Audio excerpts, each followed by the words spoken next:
Budget Committee meeting to order. We request that Claudia do a roll call. Committee Member Chisholm. Here. Here.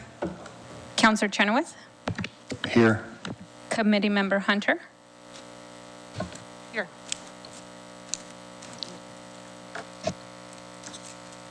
Close enough. She's here. Can you make sure you do it on your mic? So Here. You guys hear me? Here. Really close. Councillor Benner. Here. Committee Member Mann. Here. Councillor Geary. Good evening. Committee Member Frost.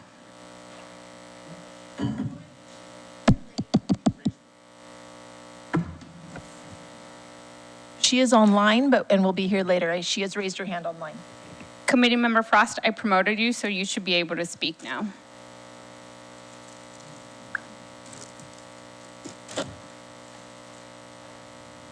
I think she might be driving. Committee Member Cunningham, or Councillor Member Cunningham. Here. Committee Member Ernst. Councillor Tukolsky. Here, and it's hot in here. Committee Member Harmon Ferry. Here. Council President Peralta. Here.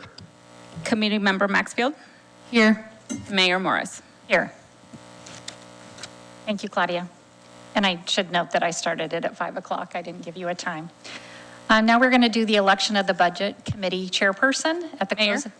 close. Committee Member Ernst just joined via Zoom, so she is here as well. Perfect. Thank you.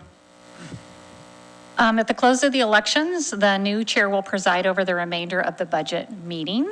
So I would, at this time, like to call for nominations for the chair of the City of McMinnville Budget Committee. I'd like to nominate Meredith Maxfield as chair of the Budget Committee. I have a nomination from Council President Peralta for Meredith Maxfield. I'll second. Is that Danny? All those in favor? Or do you want to do a roll call? Roll Let's do call. it. Committee Member Chisholm. Aye. Councillor Chenoweth. Aye. Committee Member Hunter. Aye. Councillor Benner. Aye. Aye. Committee Member Mann. Aye. Councillor Geary. Aye. Committee Member Frost. Aye. Councillor Cunningham. Aye. Committee Member Ernst. Aye. Councillor Tukolsky. Aye. Committee Member Harmon Ferry. Aye. Council President Peralta. Yes. Committee Member Maxfield. I will abstain. Mayor Morris. Aye. I'm going to assume she won. Unanimously. Great. Congratulations, and that was very quick. So I will now turn the floor over to you. All right, we will move to the consent agenda. We have minutes from last year's May 15th, May 21st, May 22nd, and May 23rd Budget Committee meetings on the consent agenda this evening. Does anyone wish to pull anything from consent? Do I have a motion to approve? So moved. Second. Okay, so the motion was made by Councillor Chenoweth and a second by Councillor Cunningham. Claudia, can you do a roll call? Committee Member Chisholm. Abstain. Councillor Chenoweth. Aye. Committee Member Hunter. Aye. Councillor Benner. Abstain as well. Committee Member Mann. Abstain. Councillor Geary. Aye. Committee Member Frost. Aye. Councillor Cunningham. Aye. Committee Member Ernst. Aye. Councillor Tukolsky. Aye. Committee Member Harmon Ferry. Aye. Council President Peralta. Yes. Mayor Morris. Aye. And Chair Maxfield. Aye. I think that passed unanimously. Great. Okay. Good evening, everyone. Before we begin, I'd like to share a few reminders and comments about our process. There will be a designated time after each department presentation for questions and comments from the Budget Committee, so please hold your questions until the presentation has concluded. When asking a question about a specific item, please reference both the page number and whether you're referring to the physical budget document or the electronic, because they have different page numbers, and the line item account number so that the staff and the rest of the committee can quickly locate the information you're referring to. During our question and discussion time, you can nod or gesture to me or raise your eyebrows, and I'm going to keep a running list and try to keep track in order of as I see you. And so sometimes you might not know that I have a list of people ahead of you when you get my attention, but it's not a perfect system, but it's the best I can do. There's a lot of us, so we can't just speak out. We do not anticipate doing straw polls in this meeting, but I am willing to use them if necessary. Please speak clearly into the microphone. This is a matter of transparency. It's important so our participants joining us over Zoom can hear the discussion and also the record can accurately reflect the conversation. You may continue to submit questions electronically through the link Director Henry emailed earlier. Those questions will be included in more packet addendums. As always, challenge ideas, not individuals. I also want to say how excited I am to have so many fresh faces and opinions here. I want to encourage you all to speak up. If you need clarification on anything, chances are there are other members of our committee and members of the public who also have the same question. There's a reason that this committee is not just the city council and the mayor. So we are important. I know we don't know as much as they do concerning all the financial matters because we aren't paying attention during all the meetings, but we're just as important here. So please speak up. Thank you all for taking the time to read through the budget materials in advance.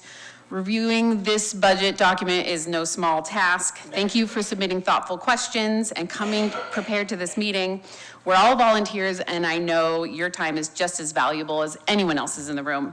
And finally, thank you to the city staff. You know, we all know the economy and the rising cost of living continue to make municipal budgets very difficult, and these challenges are not unique to McMinnville. We appreciate the tremendous amount of time and effort and care you have put into preparing this budget. So thank you very much. So if you have any suggestions for alternatives to the budget, please ask for feedback on those ideas. And if there are reductions that you all want to reinstate, please identify additional reductions, reallocations of resources, or new revenue to maintain the balanced budget, because we must approve a balanced budget during these meetings. Now, moving on to conflict of interest disclosure. Does any committee member need to declare an actual or potential conflict of interest or recuse themselves today? Zach. Thank you. As I do every year, I would like to disclose potential conflict of interest. My wife, Samantha, works for the public library. I don't think it affects my ability to weigh in on the budget overall, so I'm just declaring the potential conflict of interest and will remain part of the conversation. Thank you. Anyone else? Oh, Councilor Tukolsky. Yeah, just like last year, I also work for multiple departments, have multiple relationships within multiple areas of the city. And while they're not actual conflicts of interest, I need to disclose them as potential, and we'll move forward like that. Thank you. Anyone else?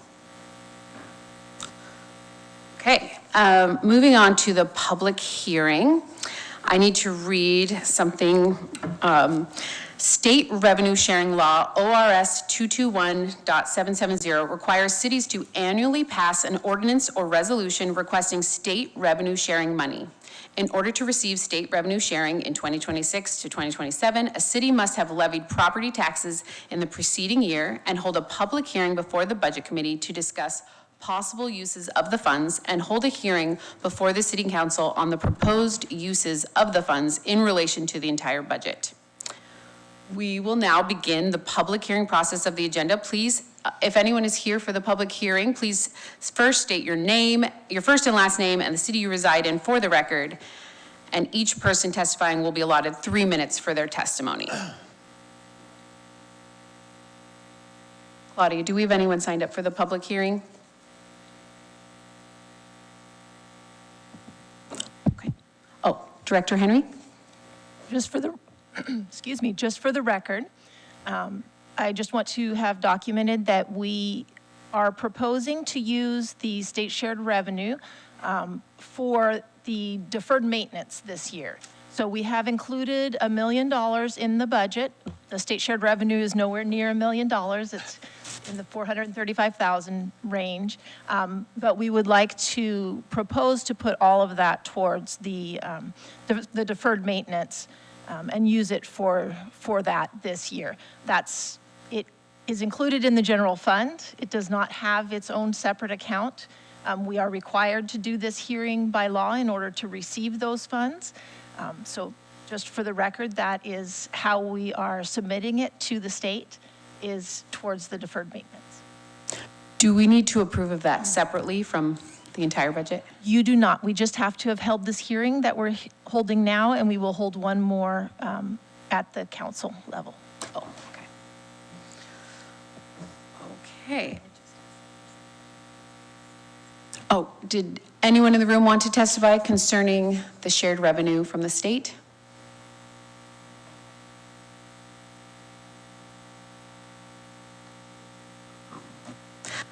I will now turn the time over to Finance Director Katie Henry to bring up the city's recommendation for oh no, I will not. I already did that. Thank you.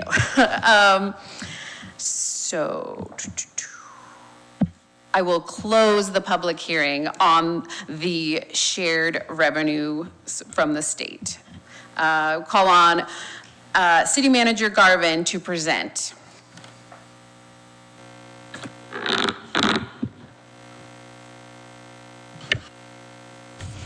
Thank you, Chair Maxfield, Mayor Morris, Council President, Council, Budget Committee members, and community members. Before I get started on the budget message this evening, I wanted to briefly go through some acknowledgements from this process that we've been working on since January. Specifically, Finance Director Henry, Crystal and Chris in Finance, and Scott and Sean and IS for their work on getting this budget done, some of the manual workarounds we had to do. Just with the new budget software implementation, there was challenges, and so we had to make some last minute pivots. And so that was real work that didn't just require them, but also took additional work of their teams and their departments to complete this on time and on target for printing dates and you guys getting it on time and everything else. Special appreciation to department directors, managers, supervisors, and staff across the organization, as this was a different budget process for them from a software standpoint, as well as having a new city manager created, undoubtedly differences and challenges for them to navigate through, and I appreciate all of them that leaned into that. And this budget process reflects in the significant collaboration, thoughtful prioritization, and ongoing efforts to align service expectations with organizational capacity. With that, tonight we present the proposed budget for the city of McMinnville. This budget was developed around 3 guiding principles: alignment, prioritization, and sustainability. Like communities across Oregon, McMinnville continues to face significant financial pressures. Rising operational costs, inflation, increasing demand for services, uncertainty around long-term state and federal funding sources, and growing impacts from unfunded mandates that are continually being placed on local governments. At the same time, our community continues to expect, and they deserve, strong public safety services, reliable infrastructure, well-maintained parks and public spaces, economic vitality, and high quality of life. Delivering those services has become increasingly expensive, with substantial increases in personnel costs, insurances of all forms, materials, fuel, and contracted services over the last several years. This proposed budget reflects a deliberate effort by city staff to take a comprehensive look across the organization. Departments were asked to evaluate programs, identify efficiencies, review spending, and look for opportunities to reduce costs wherever possible, no matter how small. You will see those efforts reflected throughout the department presentations that follow over the next few budget meeting evenings. Importantly, this process was not approached as simply balancing a budget for next fiscal year. We took a longer-term view focused on building a more financially sustainable future for the organization. That included evaluating ongoing expenses previously supported by one-time ARPA funding, and either transitioning those costs into sustainable ongoing funding sources or eliminating them where appropriate. Our goal was to avoid relying on temporary fixes or one-time reserve spending to support ongoing operational expenses. This budget also reflects a broader structural challenge facing cities throughout Oregon, where revenue growth often does not keep pace with the increasing costs providing core municipal services. Those realities require difficult conversations, careful prioritization, and strategic long-term planning. Throughout this process, staff remained focused on aligning resources with council and community priorities while maintaining physical responsibility necessary to position McMinnville for long-term success. I want to thank city staff, department leaders, you as the budget committee, and our community partners and residents who continue to stay engaged in this process. McMinnville is a strong community with a bright future, and tonight's proposed budget is intended to help responsibly position us for that future. With that, I'll turn it over to Finance Director Henry, who will go into the financial side of things. Good evening. And of course, for me, it's exciting to be here. This is, I know, I'm a glutton for punishment, what can I say? But budget is one of those things that I feel strongly for as a finance director. As the city manager pointed out, we did prepare this budget at the same time while we were implementing a new software. And of course, the first thing I have to say is one thing that didn't quite go well. So in front of you all, you have the evidence of my humanity. You have a replacement for page 325. They were not done writing the report for the budget document, and it was having trouble calculating ending fund balance. All the numbers in your budget have been done correctly. We have done them on spreadsheets and all that. We now have a report that shows it, but at the time of it going to the printer, we did not. So I apologize. We do not have 22 million or whatever it says in the book. We have the 4,800,000, which is, much more in line with what we normally have. So if you could replace those, I will replace the packet online as soon as I can. We now have a functioning report.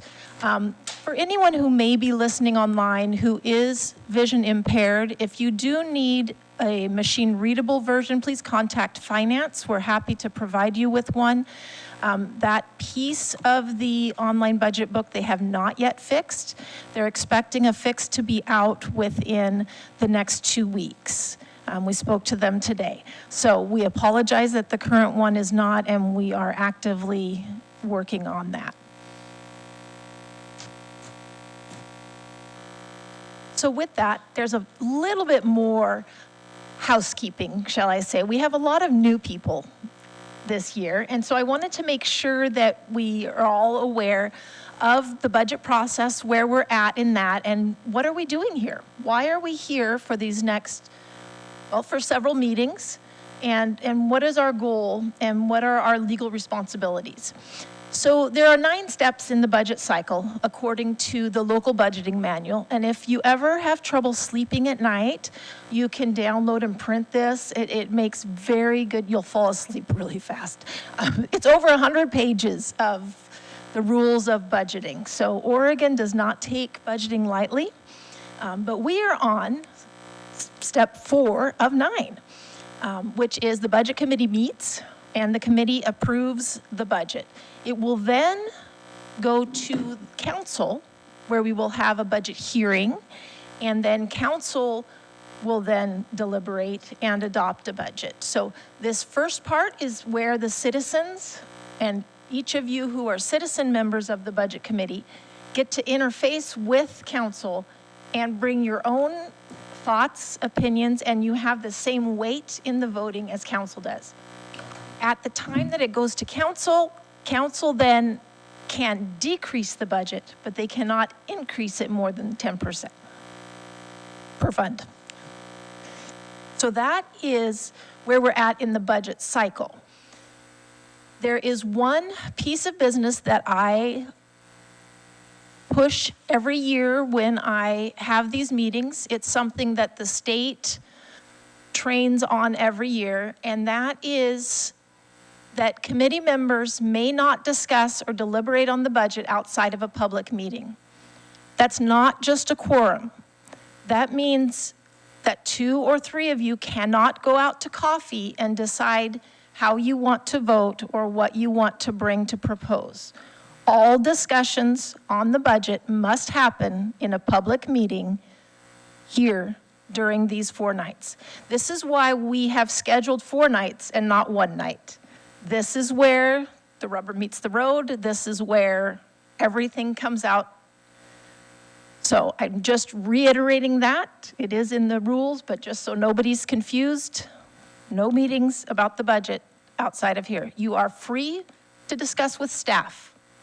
1 budget committee member with staff, but not multiple budget committee members with staff at the same time. Our goals for these meetings: at the end of the meetings, we must have reviewed all the funds. We have to have made any changes in the budget that are deemed necessary by a majority of the committee. So any changes go to the majority, and discussions also go to the majority. So if there are only 2 or 3 people who want to discuss something, a straw poll, as Meredith mentioned, can be done, and if it is voted down, we move on to the next item. We have to have approved a final budget for the city that is balanced, and we have to have set and approved the property tax levy for the upcoming year. In your books, page 23 to 72 has a detailed overview. We are not going to spend a ton of time. I'm going to touch on a few things, but if you want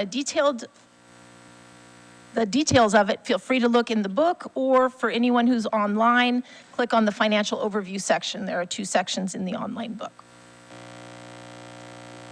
So first of all, I want to start at the 40,000-foot level. So we're talking about the city, and a lot of people think of the city budget as, excuse me, as the general fund. We've got a $40 million budget. No, the city has a lot of different areas.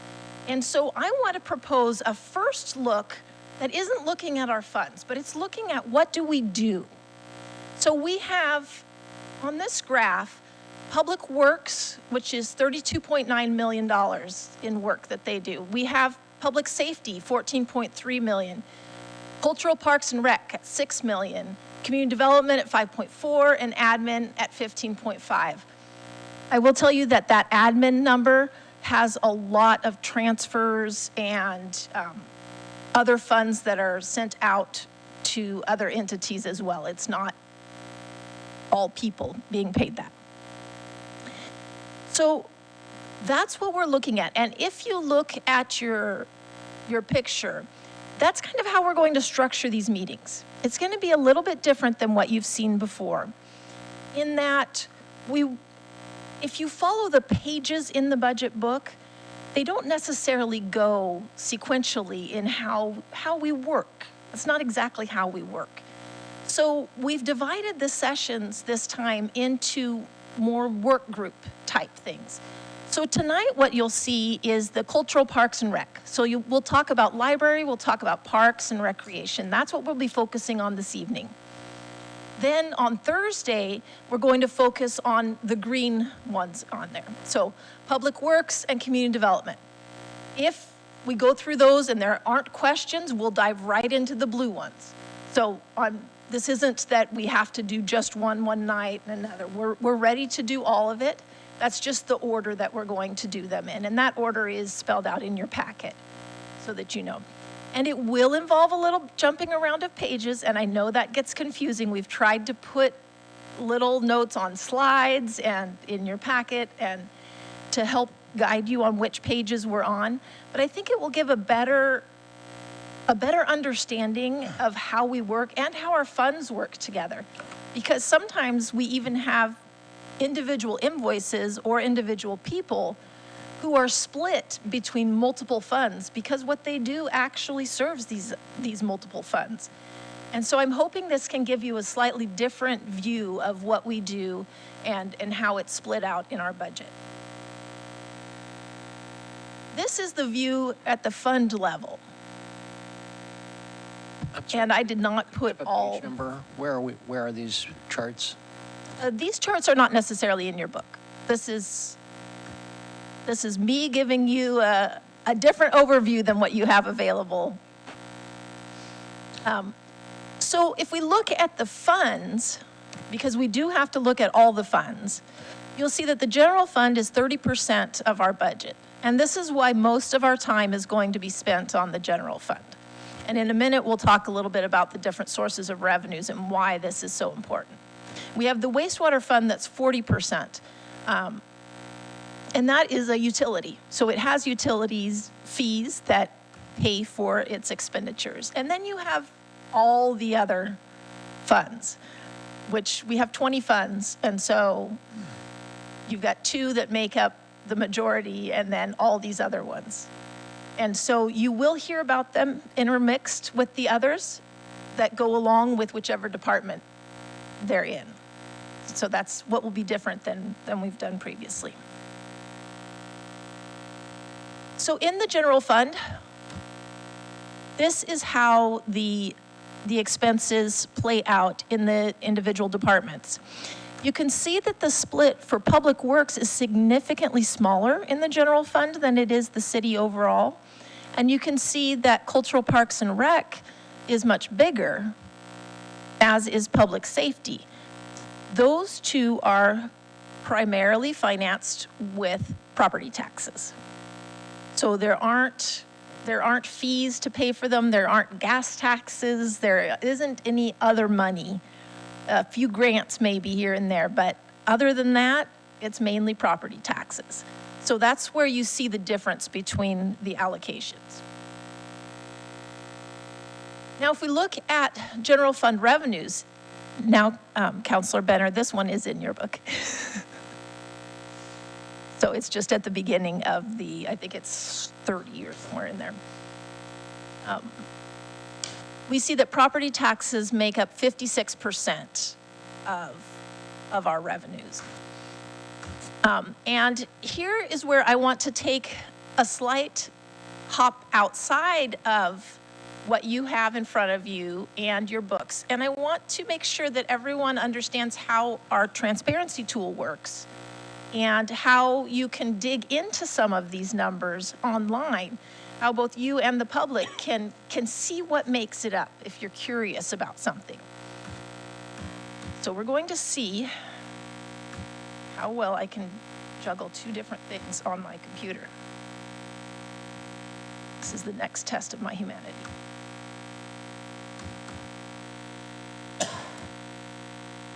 Okay. So on the city's website, we have Open Book, and there's a link for this through finance. And let me get, oh, it's just suggesting it right now in our overall banner here. We've got the proposed budget drill down, or if you scroll down, you've got a few different cards that have different things that you can drill down into. This one here is the budget book online. So that will give you an online version of the book that you have in front of you. But this one here that says proposed budget drill down, I want to show you how we could look at those revenues, for example, through this lens. So I'm going to scroll down, and we can see that all of the revenue for this, all of the proposed budget is at 160 million. So we're just click on revenues, and now we're just looking at the revenues for the city. And we can see that the current year budget is at 75.8 million. Now, if we click into the general fund, it now has it broken down for the different departments and how much revenue they have. Each of these is a different year. So we have the current year budget, the previous year budget, and previous year 2 actual. So previous year 2 being the 24-25 actual. Now, you might want to look at this as a percentage instead. And so you could see it by department as a percentage. You could, however, also look at this. We could drill into the classifications. Let's say you were more interested in finding out what was in that licenses and permits. We just looked at that split and you were like, is that building permits? Is that, what makes that up? So up here in the Explore By, there are different ways you can drill through. And if there's a different way you want to drill through, send me an email because I will build it for you. But classification is the one that gets us to those types of breakdowns. So now we've got property taxes, charges for services. If I look at this under the percentage, I'm going to scroll down a little bit, we can see our various types. And here I can see licenses and permits. So if I hover over it, it will show me which portion of that pie is that type of revenue. But now you want to know more. You want to know what makes this up. So you can click on licenses and permits and it will take it down, and here we've got it into different funds. So we say we're just focusing on the general fund. And so now it breaks it down into the individual accounts. And I apologize that this isn't easier to see on these screens. On your own computer or on your phone, you can see it and drill through. So now you have a variety, all of the different accounts with their names.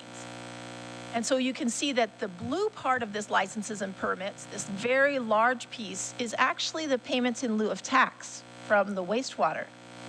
And this red part is franchise fees from the wastewater. So in effect, almost 75% of those licenses and fees are coming from wastewater.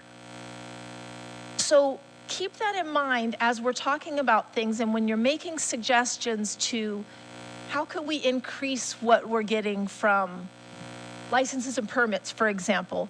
This isn't what people are paying for a permit. It's important to understand that there are different things in these categories than what you might first think from the name of that. So that's just one example. This tool is out there. It is updated every single night. That was a long process to get that done, but it works now. So we're very pleased with that. And I do hope to expand out this tool and make more available as time allows. But for right now, at least we have the budget and we have the actuals. And in the actuals, you can drill through and you can see how the budget to actual is going in the various departments and things like that. But I wanted to make sure to show you that so that as you're preparing for next meeting, for example, you can look at it through that lens. Some people work well with a paper binder, but some people like to visualize the data. And so feel free to do that. And you can send questions, you can contact me. I'm happy to jump online and do some with you if any of you would like to do that. So with that said, we'll go back to our presentation. Whoop. Okay, we'll go fast. Back to our presentation.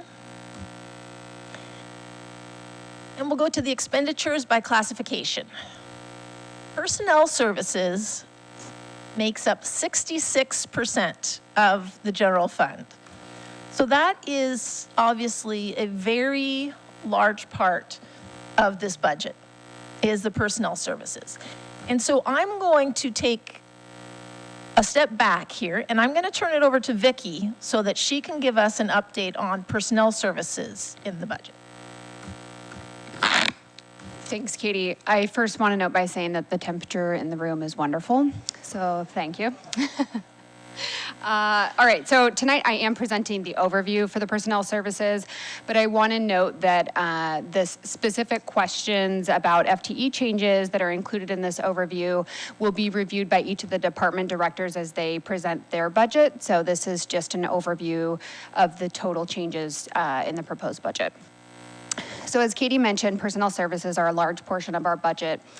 Part of that is about 20% of that goes to PERS, and about 13% goes to medical insurance, and then another 6% for additional fringe benefits. The proposed budget includes a 2.7% cost of living increase.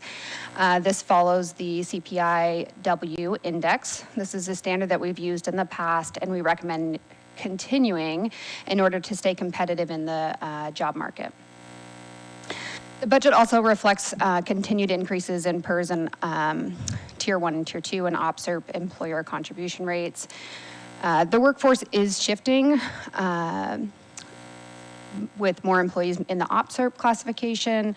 Currently, 53% of our employees are OPSERP members, while 28% remain in Tier 1, Tier 2. Those Tier 1 and Tier 2 rates are stabilizing, but the OPSERP rates continue to trend upwards. The medical insurance costs also continue to rise. For calendar year 2027, the police union medical premiums are projected to increase by approximately 8.5%. For general service employees, Regions premiums, which is the bulk of our general service employees, are projected to increase by about 13.6%. And for those general service employees that select Kaiser, the increases are projected to be about 5.5%. As a side note, the cost of living increase for our police union is projected at 3%, which is in alignment with our agreed upon CBA. Katie, can you move to the next slide, please? So the proposed budget reflects a net increase of 1.12 FTE overall.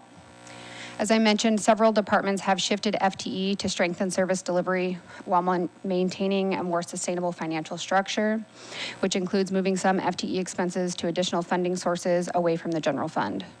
These proposed targeted staffing adjustments intend to maintain core service levels and position the organization for long-term sustainability. The overall result with these shifts will result in a 1.08 reduction to the general fund FTE, but again, a 1.12 FTE increase overall. That's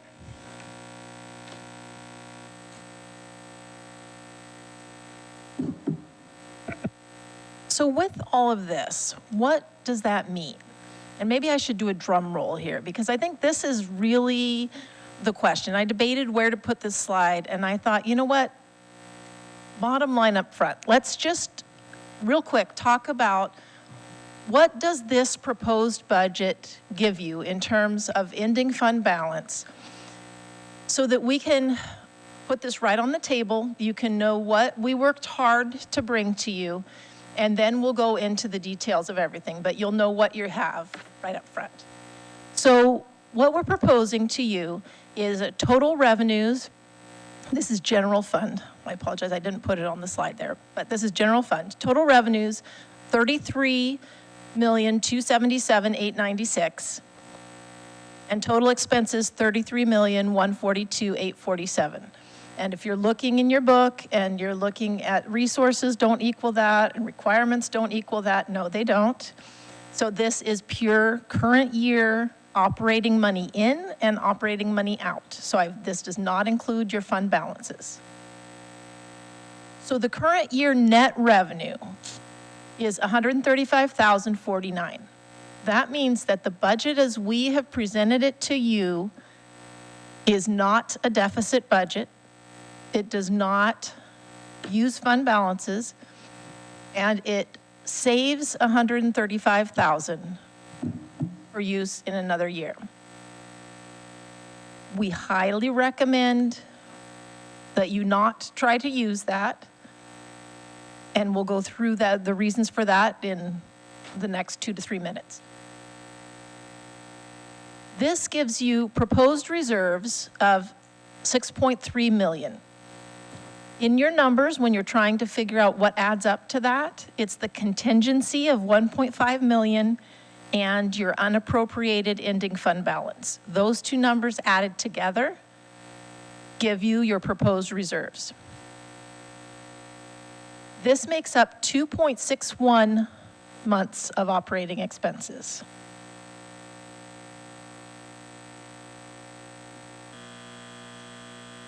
We do have the more complex sheet in the book that has all of the details from previous years.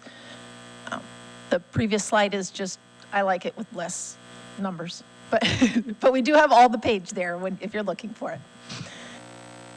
So what are the assumptions that we used for the future?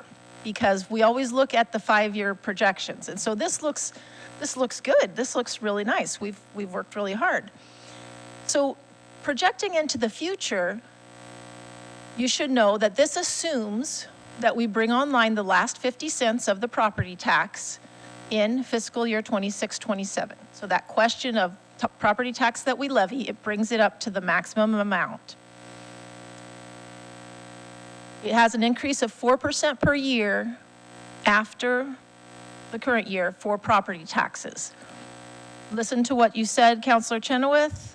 Looked at our rates. I know it's not as high as you might think, but it's higher than the 3% we've been using. Okay. So, been doing some more detailed digging into our increases in our assumptions. We've used an inflationary rate of 3% per year for our expenses. There is a step-up increase of transient lodging tax.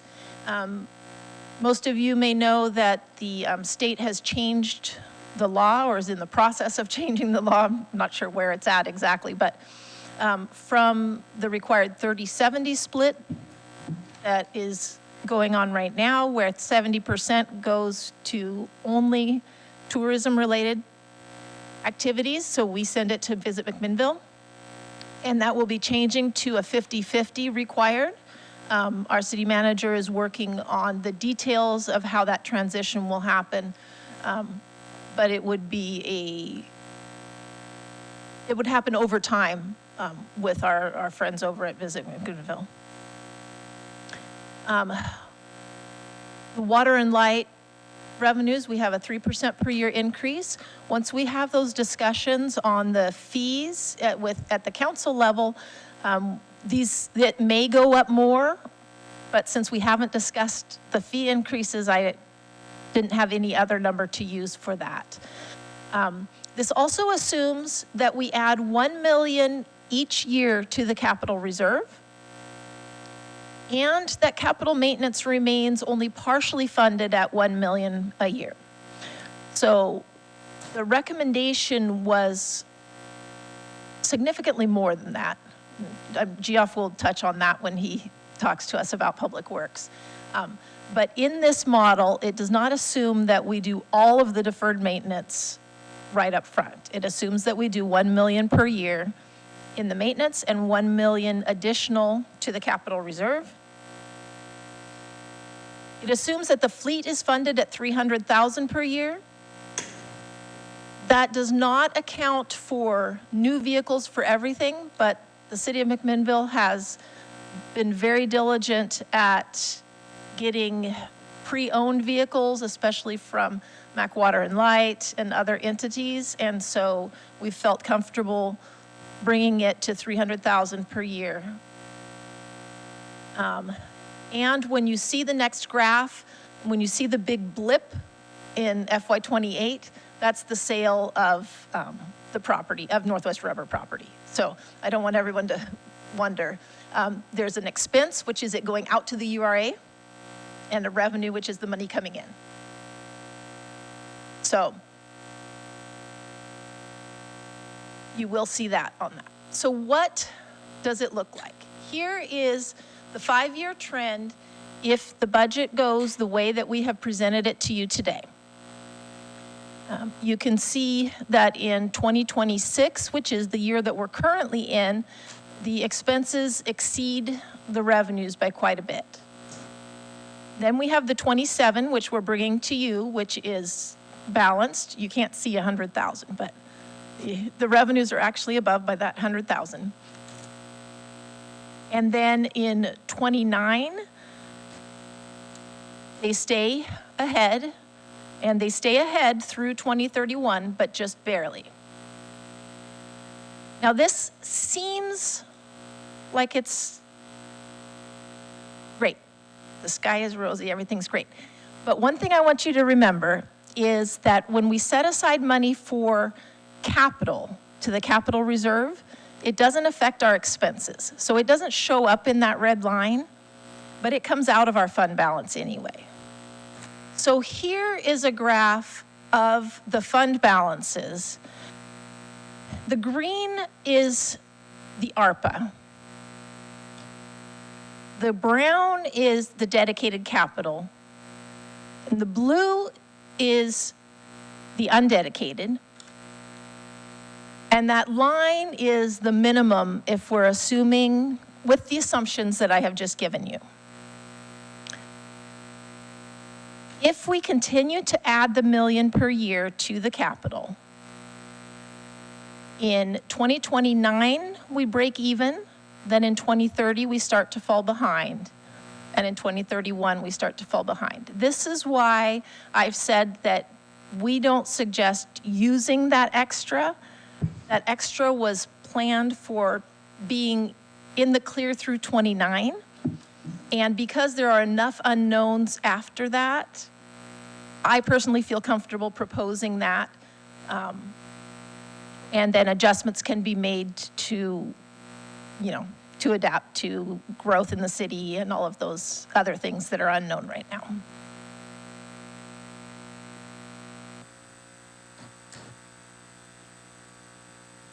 So any discussion or questions on the bottom line or this overall before we move to departmental presentation?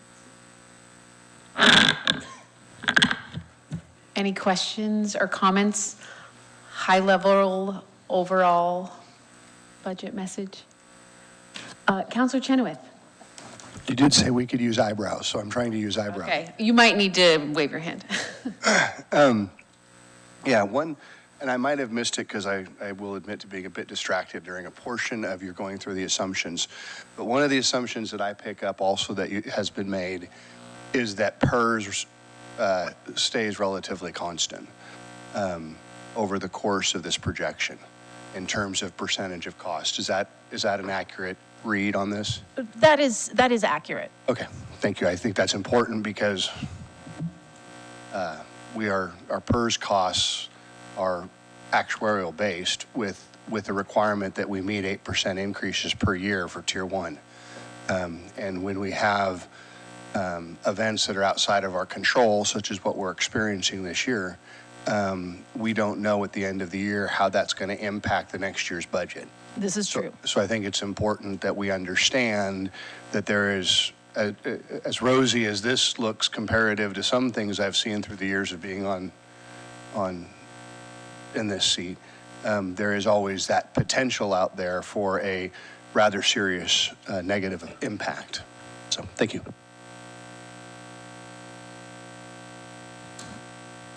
Anyone else? Okay, I think we are ready to turn the time over to Director Berg.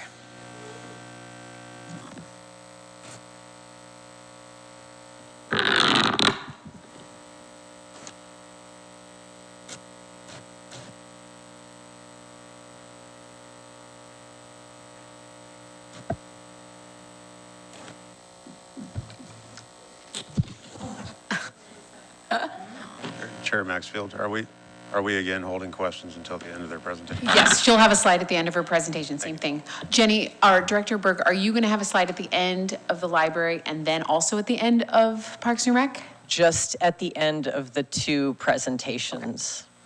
I won't leave this on the whole time, but I did feel like, I was trying to figure out the shtick, the joke, and one is that like the temperature feels like a disco in here. It's very hot. It might be not. And then also, I thought the colors kind of matched Katie's pie charts a little bit too. And I knew that you all, well, many of you like the library of things. So if anybody wants to check this out from the library, you can. One of you should really dance. One of you should really dance. It's also, I thought about also doing a Get the Wiggles Out thing, which is what we do at Storytime at the library.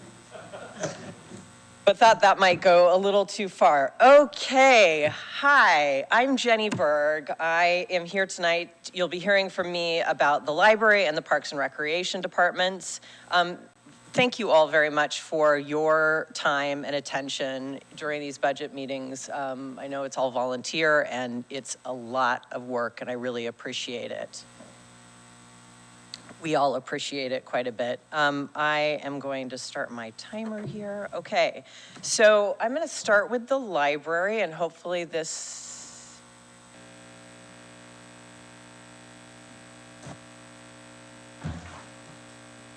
Okay. Okay, so many of you probably know there's a strong correlation between reading ability and education success, and reading enjoyment and behavior appear to be key mechanisms in this relationship. Readers earn more money, are less likely to be incarcerated, likely to be physically and emotionally healthier, and report higher levels of psychological satisfaction. Studies show that people who read books, actual books, live longer. And of course, you all know that the library is more than just books. We focus on digital literacy, financial, health, media, and cultural literacy, as well as reading literacy. I don't have a lot to report on the budget. We, as most of you know, took some pretty serious decreases last year. The decrease of 2.2 FTE since the 2025 due to those budget reductions. Library hours decreased by 5 since 2025 to 39 hours open with 2 days closed instead of the one Monday that has been ongoing for many years. What this affects, and I just put a July through December here because we don't have the full year of 2026 statistics, but we had an 11.6% decrease in FTE. Circulation had a 0.35% decrease. A lot of this we see in increase in digital checkouts, decrease in physical checkouts because there's less hours for people to come in and actually make those checkouts at the library. Computer use has decreased by 14.5%. Again, that I attribute that to we're closed. People can't come in and use the computers, and an 11.2% decrease in open hours.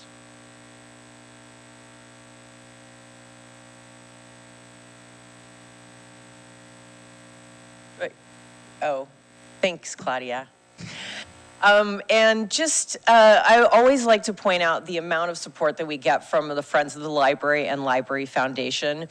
They contribute funds for books, programs, and specific staffing needs, and you see that in the budgets. You can see how much money they're contributing, and I will also say that that is not all the money that they're contributing. We run some of their funds through the city budget, and then they make a reimbursement because it's just easier for buying books and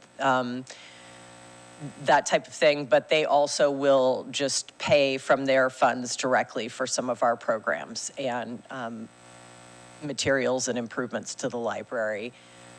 This has always been the intention of the Friends of the Library and the Library Foundation is to be a sort of whipped cream and cherry on top of the sundae, the additional improvements. You know, I look at things like, okay, well, we have tables, but we want nicer tables or different tables, then that's the sort of thing that the Friends of the Library or Library Foundation will pay for, and also some very specific programs.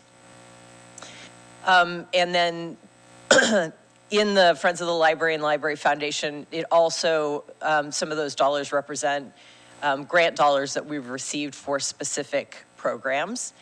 And then just to fun little fact, we received this year a gift from the Carnegie Foundation, and this gift was given to all libraries in the United States that were built by Carnegie and are still operating as libraries. So they did, I think it was their 100th or maybe 150th anniversary of the Carnegie Foundation, and they gave all the libraries $10,000. So we'll be looking at where we're going to use that this year, probably something to improve that Carnegie building.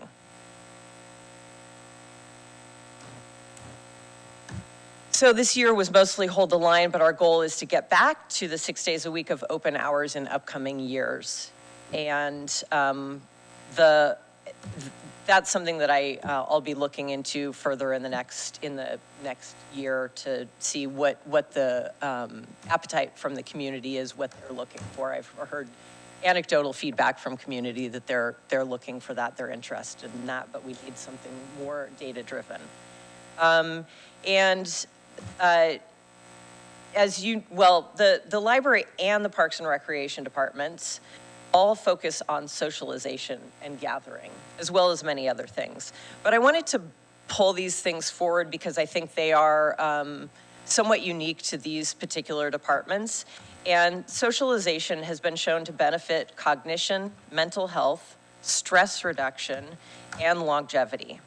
And the U.S. Surgeon General in 2023 said that loneliness is as bad for health as smoking 15 cigarettes a day. And so to have these, and as things move more and more technology-based and online, to have these community spaces where people can gather is very important. And studies have shown even that just the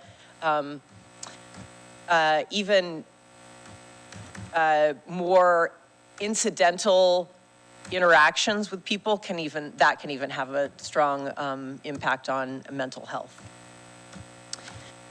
So of course, we also know that exercise and activity are beneficial for our physical health.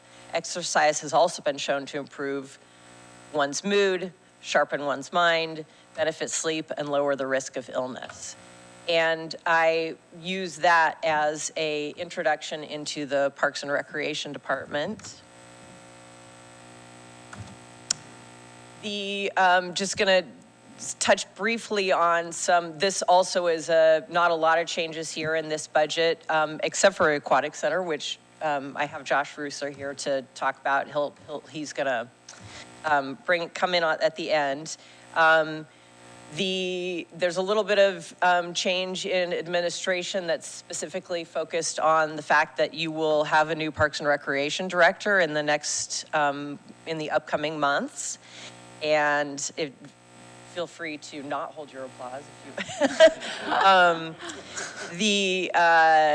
And so there's a little bit of money there for training if additional training is needed for that new director. The community center facility rental revenue has decreased, and as most of you, if not all of you, know, that the elevator was down for much of last fiscal year. It is up and running now, but there were a lot of organizations who had been meeting at the community center on a regular basis that had to move their meetings elsewhere. Some of those meetings and some of those organizations moved to the senior center, so we see that in the budget as well.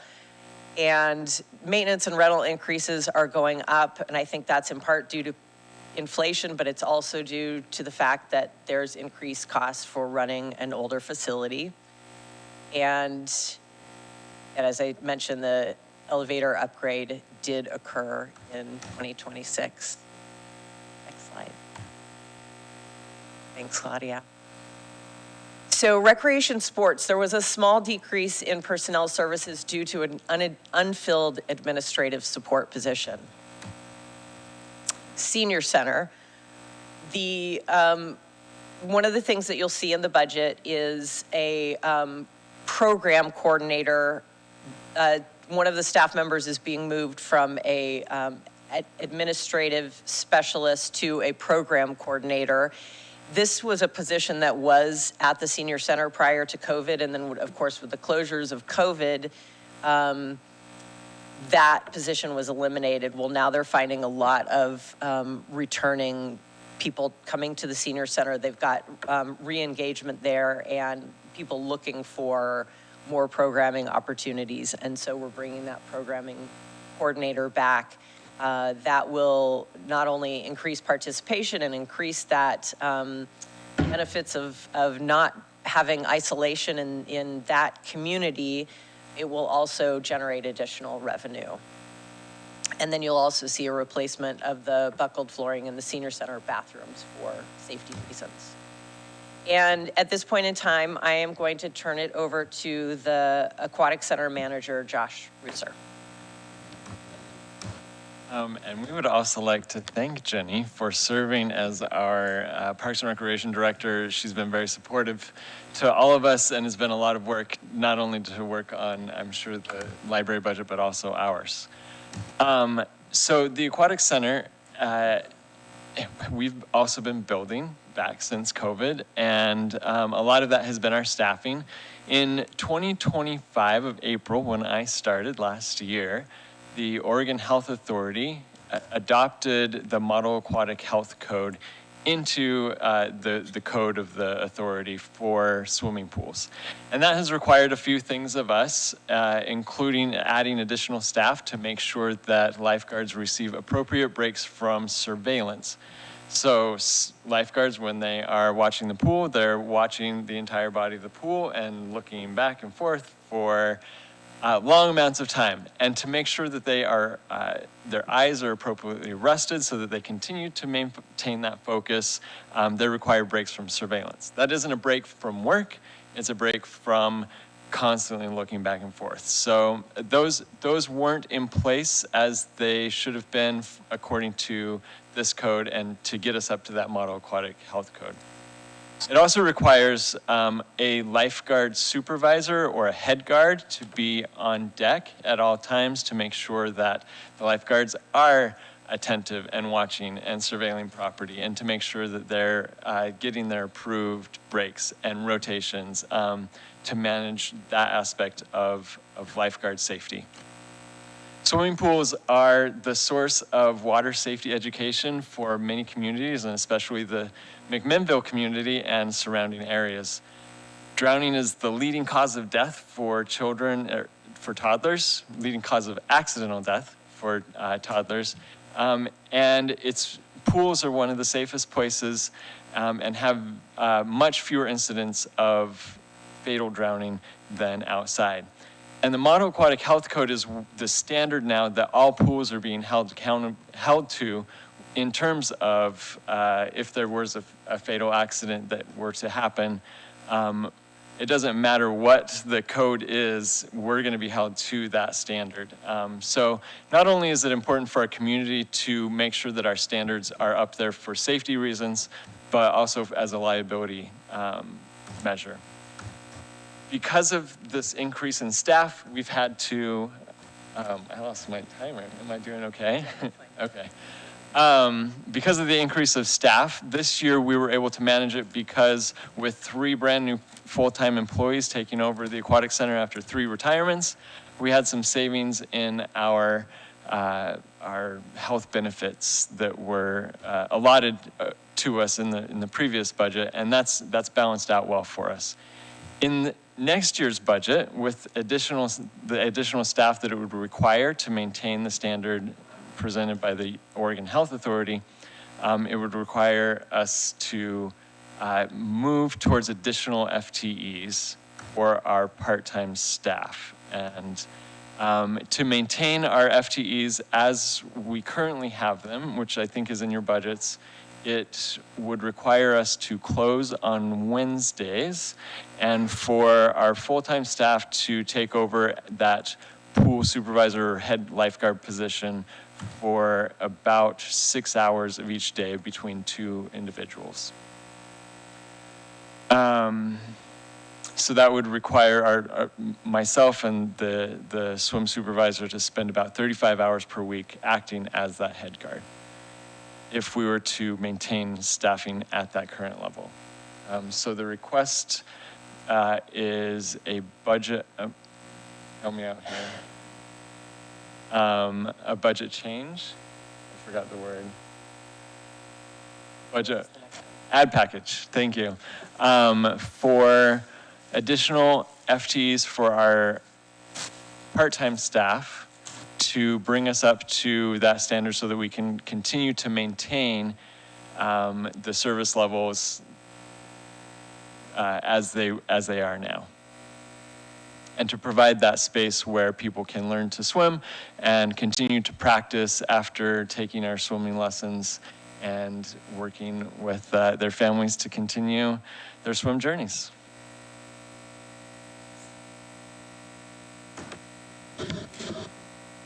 Okay, so next slide is going to tell you the pages, and we're ready for questions and discussion.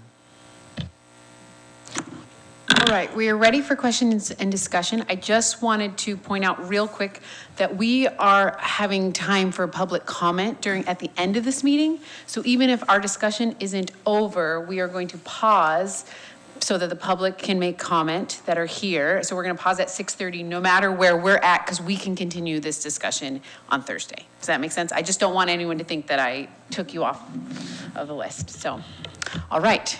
Anyone with a question or comment? Committee Member Harmon Ferry.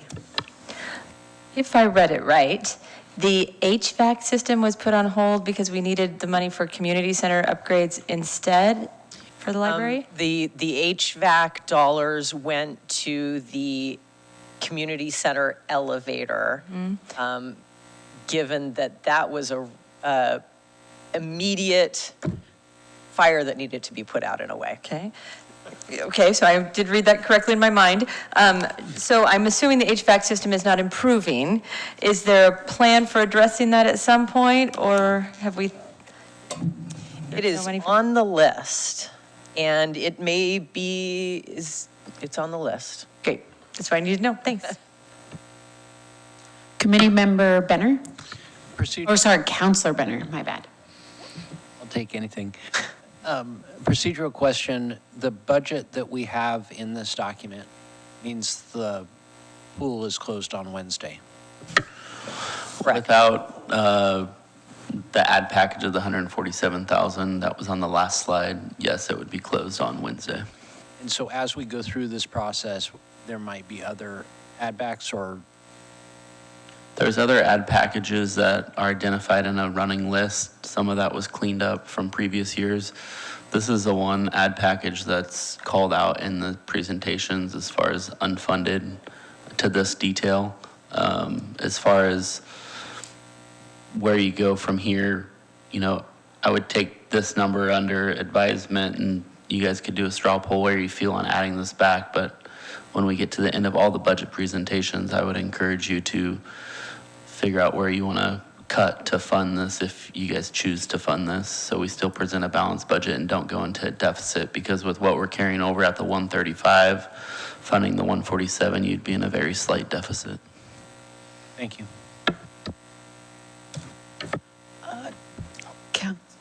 Councilor Peralta? Thanks for the presentation. I had questions about the library, or the lifeguard staffing. Closer. Sorry, I'm going to say that into the mic now. I had questions about the lifeguard staffing. So prior to this year and prior to that ordinance change, were lifeguards not rotating? Was there not a rotation? You just had them on kind of full-time on the deck? That's a good question. There was a rotation. It wasn't meeting the standards that are laid out. So in order to rotate properly, you do need a lifeguard comes up, takes over the spot, there's eyes on the pool the whole time, and every single part of the pool can be seen.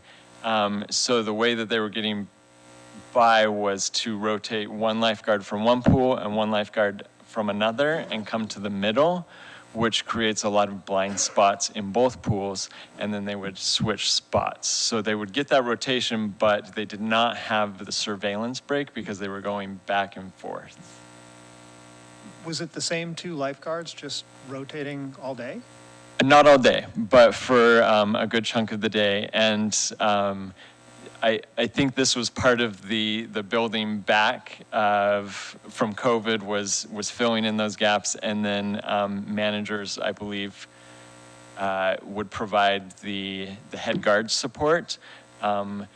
And I'm not sure how that looked, but oftentimes it was head guards also doing, or the manager providing that head guard support, doing their administrative tasks, and sometimes working the front desk all at the same time. Got it. And so now under the rotation, a guard will work for 30 minutes or something and then go off for 30 or something like that? We typically keep breaks, the break from scanning at about 15 minutes. And during that time, we have janitorial tasks that need to be done throughout the day. So that would, it would be about 30 minutes to an hour in rotation, and then a 15-minute surveillance break. That was my last question. So the guard staff is also responsible for janitorial or cleaning at the pool and that type of stuff? That is something that we've been working with Gianni to figure out how we can actually take over. We're a part of the janitorial contract for the city, but looking at saving some costs and taking that on fully. But yes, right now, during the day, any kind of janitorial needs are covered by the lifeguards. And then last question, just to confirm. So in order to reopen on Wednesdays, it would be $147,000 in staffing costs. And then what would that mean for the community in terms of coverage at the pool, in terms of total hours? Total hours Per week? Per week. So right now we're open 5:45 until 8:30, Monday through Friday, and then 10 a.m. to 2:30 on Saturdays. So that would just maintain. Just restoring one day. Got it. Thank you. Counselor Geary? Thank you. I have a few questions that are kind of from the Park and Rec budget. On paper copy, page 230, and you can turn the disco ball back on if you want during my questions. Paper copy, page 230, line 5380-10, so this is like an aquatic center question. I noticed you've up from historic budget up to $45,000 for swim club, and the description is swim team used to offset rental fees with memberships, now paying direct for pool use. I was wondering if you can update me on that conversation, why we're seeing that increase. Yes. The way that swim teams were paying for their dues, they had a requirement to buy a family membership for all of their participants, but that membership would then offset the cost of their yearly dues. So what we did is we went to a per lane per hour rental fee. We're not requiring the family membership anymore. And so that you're not seeing the offset of the family memberships that they used to pay. So this budget reflects that, a renewed agreement. We're moving beyond the reciprocal trade membership agreement to paying per lane per hour usage. Right. Okay, very good. Thank you. Another question in just in general Parks and Rec on paper page 227. Line 7750-04, professional services grants, which has historically been about a $40,000 to $50,000 number. We've zeroed out. What was that trying to attain, and what are we not doing now relative to grants? Tell me the line again. 7750-04 on paper page 227. 7.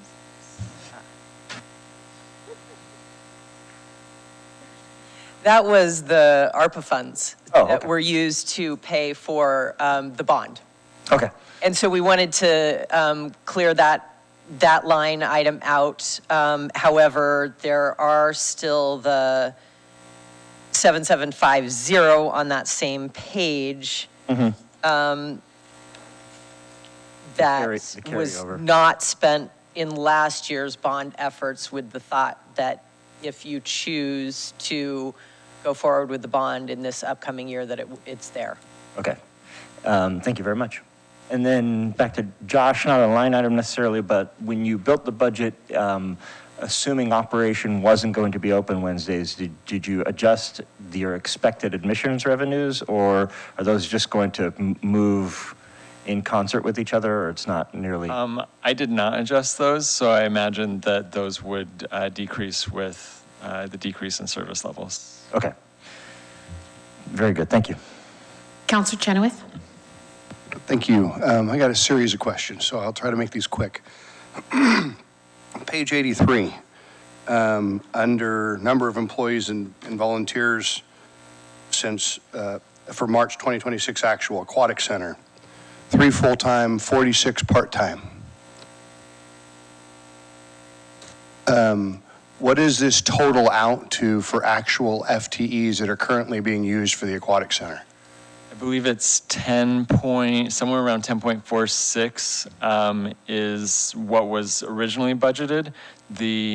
With the increase, it comes out to about 13.9, somewhere around there, I believe. So we're looking at a 33% increase in FTEs for one day. Yes. Okay, just making sure I'm clear on that.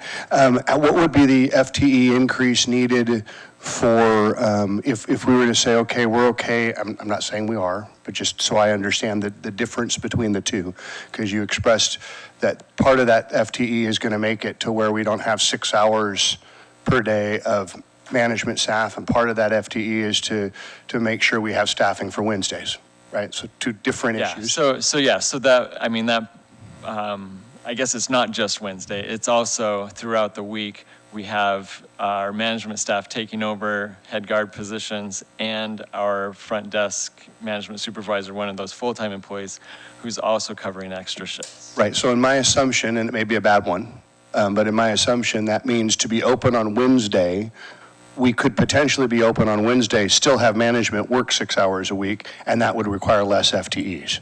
What would that look like? I don't have those numbers, but I can put some numbers together. Okay. Well, since I don't have those numbers, I think you've hit the end of my questions. Thank you. Okay. Committee Member Hunter? Okay, I've got 2 questions. One about the libraries.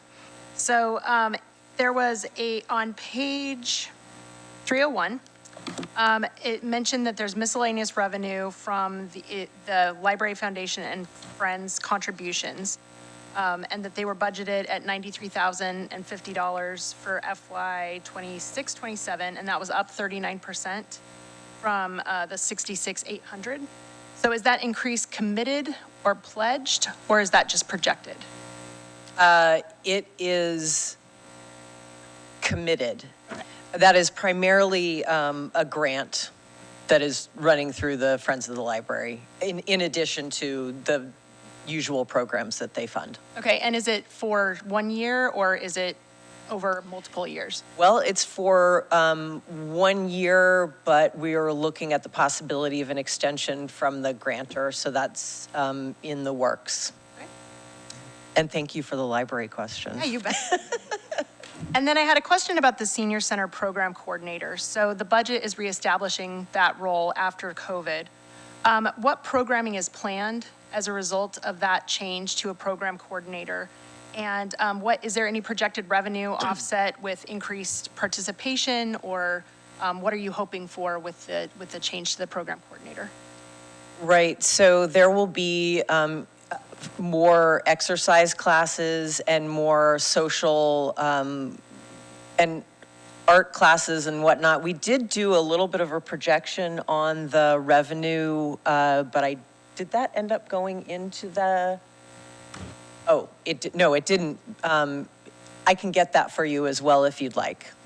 But yes, there was definitely an increase in revenue. Any chance that you remember the? Okay. Excellent. Yeah, and that's one of those where, it's estimated, but we have seen that the senior center programs are very well attended, and there's a lot of interest. Great. The other really, I think, props to the senior center is that in the last year or so, they have received a number of donations, a number of large donations to continue their social programs. And that really has come from people seeing the great things that they're doing and the benefits they're having for that community and wanting to continue to support that. So that's a good thing to see. But those are more to support social programs. This would be more classes. Wonderful. Thank you so much. Counselor Tukolsky? Yeah, thank you, Chair. Director Berg, I have a library question on the FTEs. On table 2 that was shown earlier in Director Henry's presentation, it shows that there's a change in FTE for the library of positive 1.13, but the numbers on page 301 in the paper packet show that the 26-27 years looking at an FTE count of 14.29 and 25-26 is an FTE count of 15.22. So there's like a 2.06%, or excuse me, 2.0 FTE difference there.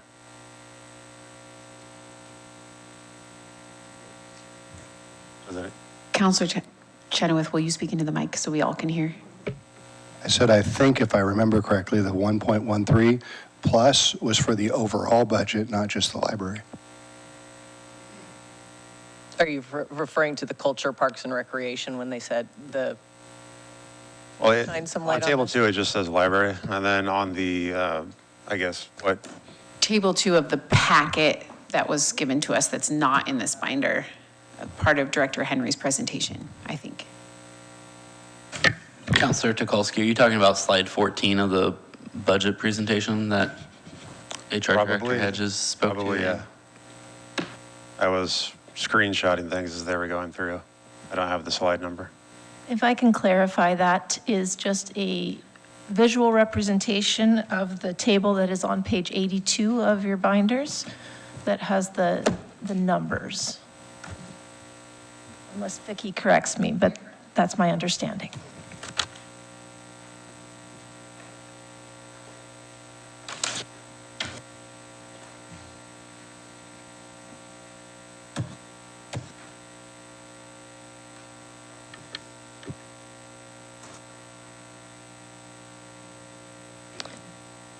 So I'm looking at page 82, the library, and seeing a decrease of 0.93. I agree. And then Okay. table number 2, I think on page 14, and if Director Henry, I'm not sure if you can present that or not. It's showing a positive of 1.13 FTE.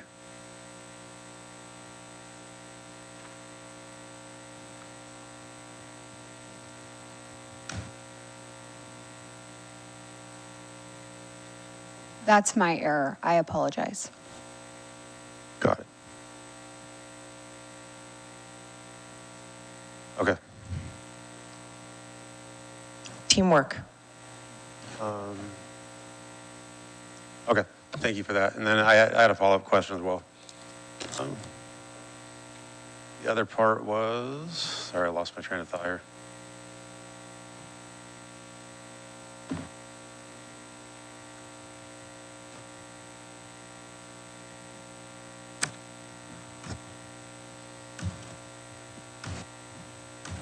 So this is about the senior center specifically, real quickly. You said that the safety issues with the flooring are going to be taken care of as well, correct? Okay. Yes. And have you taken into consideration all of the safety issues and all of the needs that we've had over the last year in the senior center? Those are yeah. Are you referring to so we had the carpet replaced. Are you talking about the entrance and the? Yeah, I'm talking about like the entrance and Okay. just the general safety of the entrance and not having visibility. that was something that was part of the bond package, and that's a discussion with the bond package, I think. Okay. And if I may have one more comment here. Having Having a pool is nice. It's great. A lot of people use it. The challenge is that we're coming up against what we consider to be a bond for a new pool, which means there's greater demand than we can provide even today. I'd hate to see this close for a Wednesday because I'm sure there's a lot of people that use it on Wednesday. And I don't like an ad package, but I would like to find a way to fund that so that we can balance that by cutting something else. I'm not sure what it is. Because obviously, our bond failed by 13 votes. People want a new pool, and I think it's important to try to keep that open at this time. So you do have my support to try to balance that. I think it's important for the community. That's my comment. Thank you. Committee Member Frost? Yes, Director Berg, I was just wondering what you have experienced from community members about the closure of Sundays. Have you gotten much feedback about that? Have we had complaints or concerns about the library not being open on Sundays? There definitely have been comments to staff and then to me. I have not received anything officially, but as I say, anecdotal information is that people miss it. There were certain people who that was their library day. I know that when that was planned, there were questions about, well, why Sunday? Why not Wednesday? And it really was in terms of staffing, that was what made the most sense in terms of managing staff hours. But as I said, that's something that I'd like to look into more, ask the question about, if so, would you use it? What are the hours that you would use it? And come back with something that's a little more concrete to this organization, if not, following all the proper channels, mind you. And also looking at, we are doing some reorganization and trying to look at where there are efficiencies, and we already have found some efficiencies and hoping to find more of those efficiencies. Thank you, I appreciate that. Okay, I wanted to make a comment. I agree with what Councilor Tukolsky said, his final comment. I would really like to figure out how to include the ad package. I appreciate all the hard work that the staff has done, and I hope as you continue with your presentations, maybe you'll point out possible places where you suggest that we make reductions. I don't know if there's low-hanging fruit, or I know obviously this was a lot of work, so there isn't like oh, of course, cut this. But I hope that we can figure that out by the end of our meetings without just cutting into our reserves. And then Councilor Peralta. Thank you, Chair Maxfield. Director Berg, I neglected to extend my gratitude to you for doing double duty, and particularly given the fact that the library was particularly implicated in the previous budget round. I really appreciate your dedication to the city and understand the sacrifices that you and people in the library staff made last year to help us keep the budget intact. My question is, we've had a security company operating, and you've told us that that's improved the safety at the library. And I'm wondering, in this budget cycle, it's a little frustrating that the state's added requirements that require us to spend more money on the pool staffing. So my question to you is, given the increased security and the presence of those folks, is there any potential to run the library safely with different staff, with, maybe in some cases lower staffing models at certain times of the day, to facilitate more hours? Or is there a way that we can inexpensively try and restore some library service, that maybe doesn't come with a huge price tag? Is there kind of a more cost-effective way that we could look at some type of expansion in this year, your service?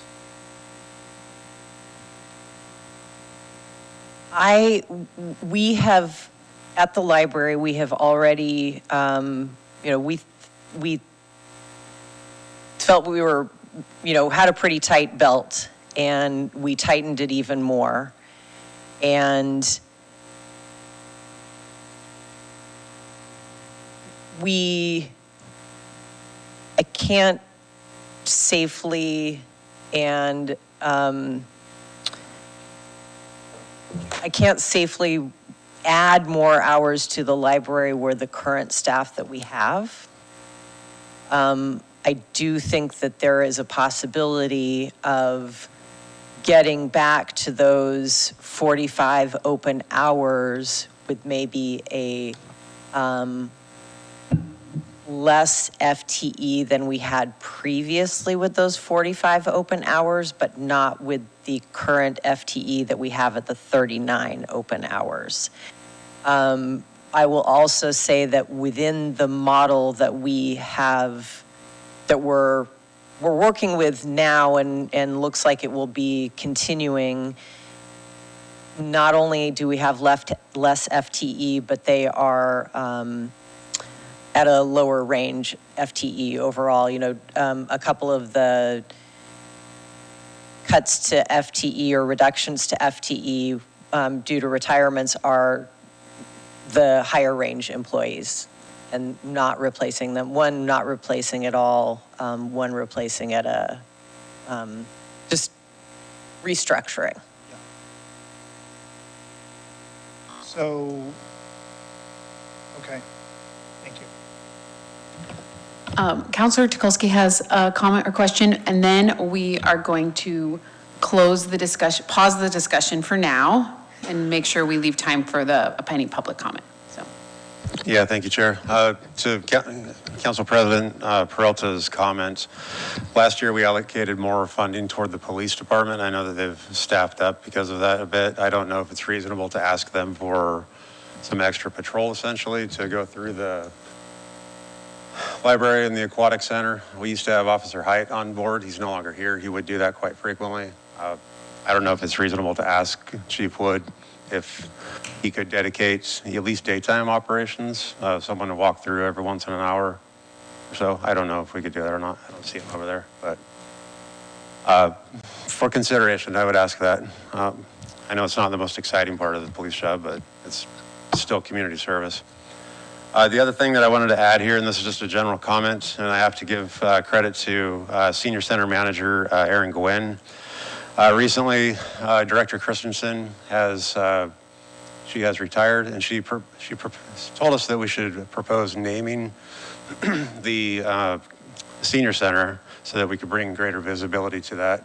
And Ms. Gwynn actually, I've heard, has proposed Barbara Brewer, who is or was the Senior Center Director for 16 years of her 20-year career within the city of McMinnville.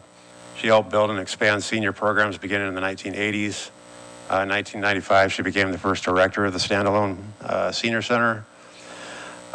There's literally thousands of people that have benefited from her being a director, and I would ask this group to just consider perhaps even a name change. It doesn't have to have all the, I would say, signage right now if we don't want to pay for that, but at least consider that to where we could bring a name to that if appropriate.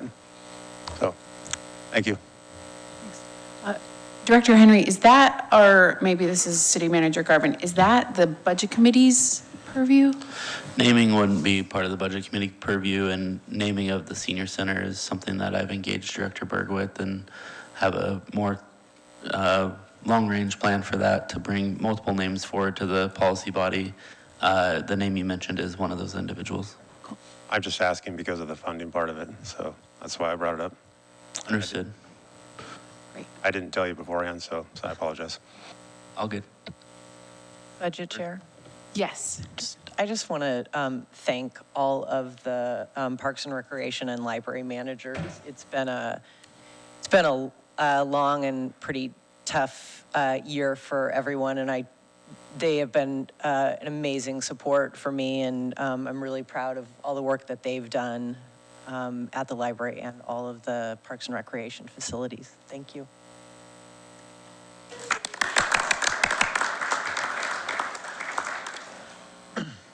All right, now we are going to close our discussion, and if Director Berg and Josh, sorry, I forgot your last name. Aquatic Center Director, want to move so that we can invite the public to share their testimony. Comments will be limited to 3 minutes. If we don't get to you tonight, there's additional opportunities for public testimony available during the budget meeting on May 18th, and if necessary, the meeting on May 21st. To ensure all voices are heard, we kindly request that individuals sign up to provide public comment on only one of these evenings. Public testimony received through the city website or emails will be added to the public record of the meeting. If you're on Zoom and wish to speak, please use the raise your hand feature or chat feature and send a chat to Claudia. Once your turn is up, we will announce your name and unmute your mic. To ensure fairness, we will alternate between participants who signed up in person and those who registered via Zoom. Please announce your name and the city you live in for the record. We will start with those who have pre-registered. Claudia, who do we have signed up for public comment? First person we have is Courtney Martin, who is on Zoom. Courtney, you should be able to join.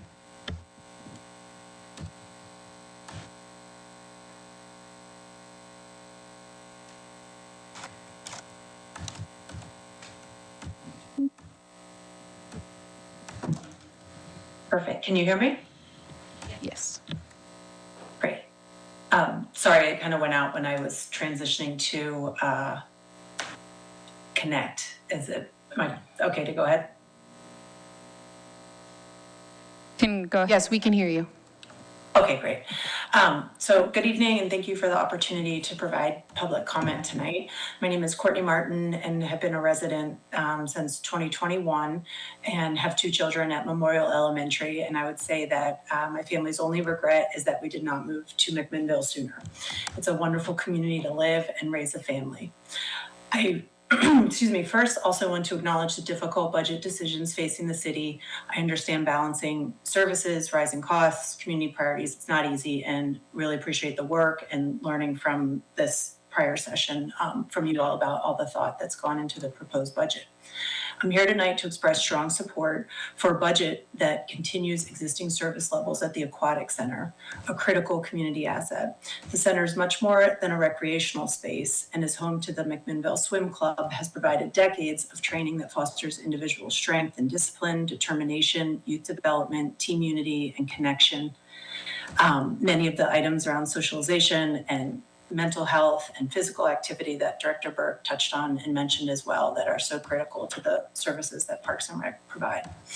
If I fully understood the update given by staff, the budget as currently proposed will close the facilities on Wednesday, which may appear modest on paper, but in practice creates meaningful disruption for youth programming and organizations that depend on reliable scheduling and access. I respectfully ask the council and pool staff to explore alternative solutions or funding trade-offs to meet the staffing requirements without going into reserves, and ultimately approve a budget that adds sufficient staffing to maintain the current pool operations and community access. Thank you again for your time, all the work that has gone to date on this budget and considering this perspective. Thank you, Courtney. That is everyone that signed up. Anyone else on Zoom or? Okay. I think there will be, is anyone second discussion or comments, Mayor? Okay. We'll just take a nice little break. There being no further business to come before the committee, I will now adjourn the Budget Committee meeting at 6:38 p.m. The budget will reconvene on Thursday, May 14th at 6 p.m. We'll be back at 7 for City Council. Good job.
Recording in progress.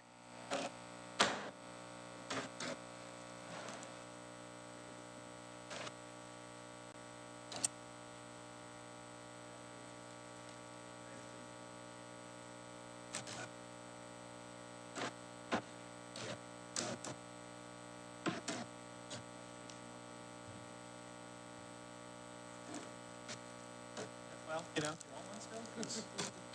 I'll do it. I'll do it. Forget the public notice. David's sitting there like, no, please. Oh, sorry. They won't let me turn it off.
Good evening. It is now 7 o'clock, and I'd like to call the city council meeting to order and request that Claudia Cisneros do a roll call.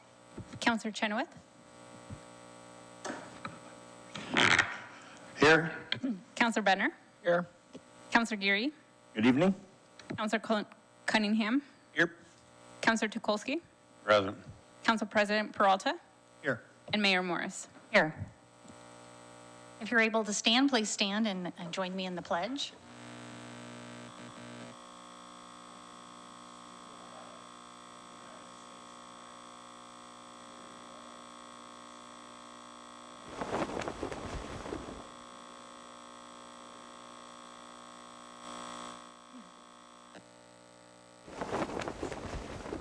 Now we're going to move on to public comments. Any interested audience members are invited to provide comments, and any comment provided that requires some type of follow-up will be assigned to a staff member.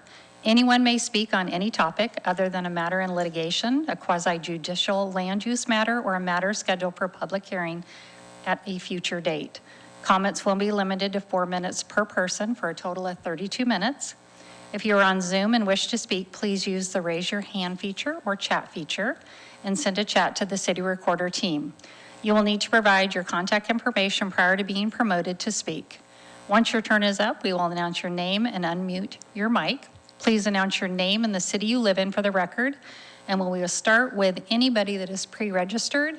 Claudia, do we have anybody signed up? No one has pre-registered, but before that, I do want to state for the record that we received 2 written emails that have been forwarded to the council and will be made part of the amended packet posted tomorrow, one being from Matthew Bertrand and the second one from Sarah McBride.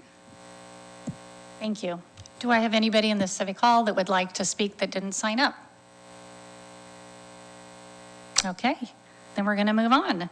We're going to move on to new business, and tonight we would like to recommend, so on May 12th, the City Council of the City of McMinnville, I'm hoping will approve the recommendation that I have from the Water and Light Commission for Andrew Anderson to fill the vacated seat of Adam Garvin, who is now our full-time city manager.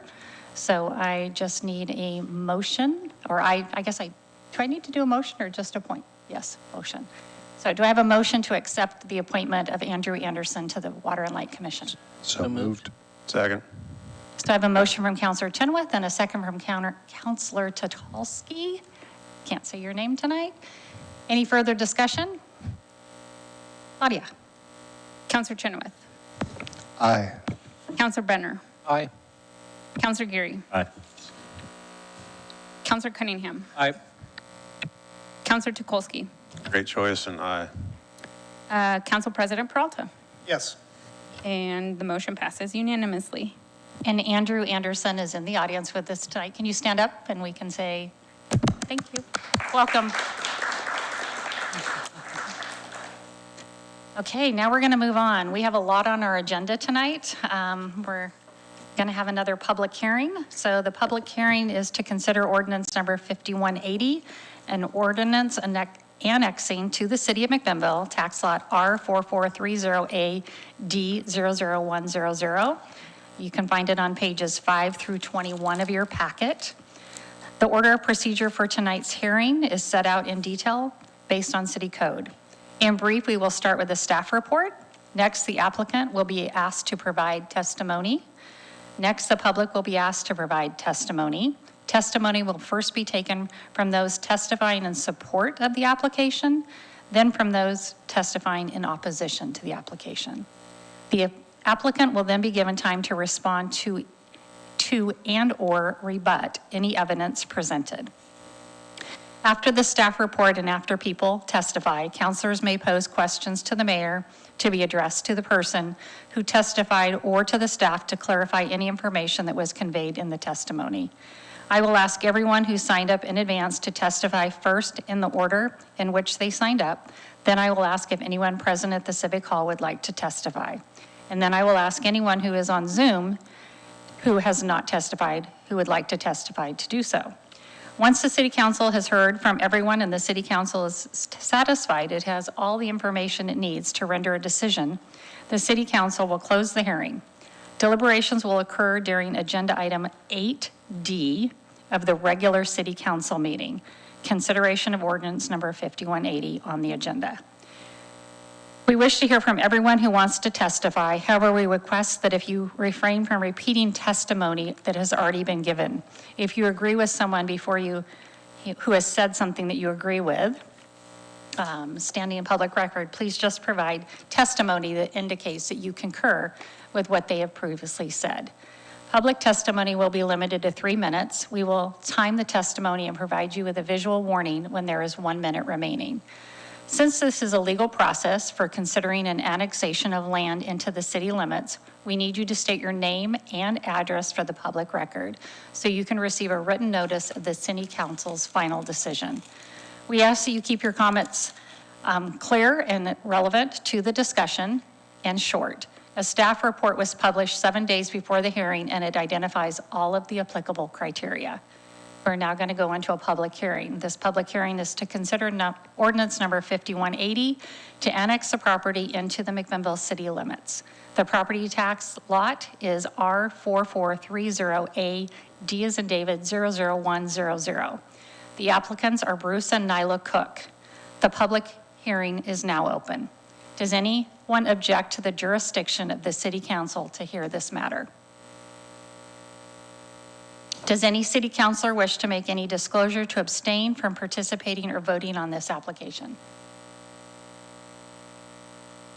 Does any city councilor need to declare any contact prior to this hearing with the applicant or any other party involved in this hearing or any other source of information outside of staff regarding the subject of this hearing? If any city okay, so nobody does. So will Community Development Director Heather Richards please give a staff report on ordinance number 5180?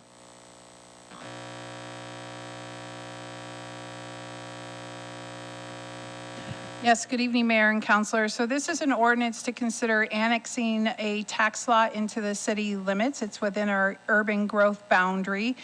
It is a tax lot that's over just adjacent to Cypress, that's bounded on the north side and the south side and the east side by urbanized land, so land within the city limits, and just its short western edge boundary is adjacent to our new UGB Southwest area. So this shows the site within our City of McMinnville comprehensive plan that we're considering to bring in.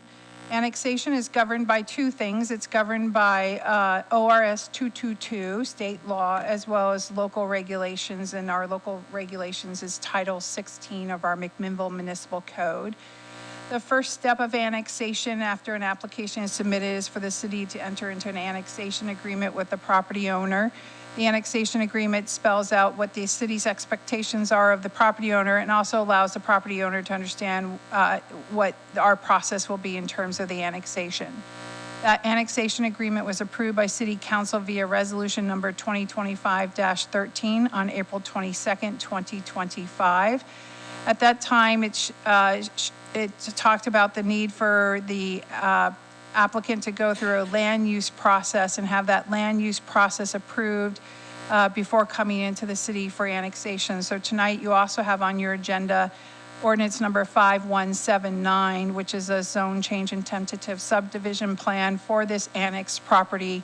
You will be considering that before you consider the ordinance for adoption, and the ordinance is contingent upon that successful land use decision.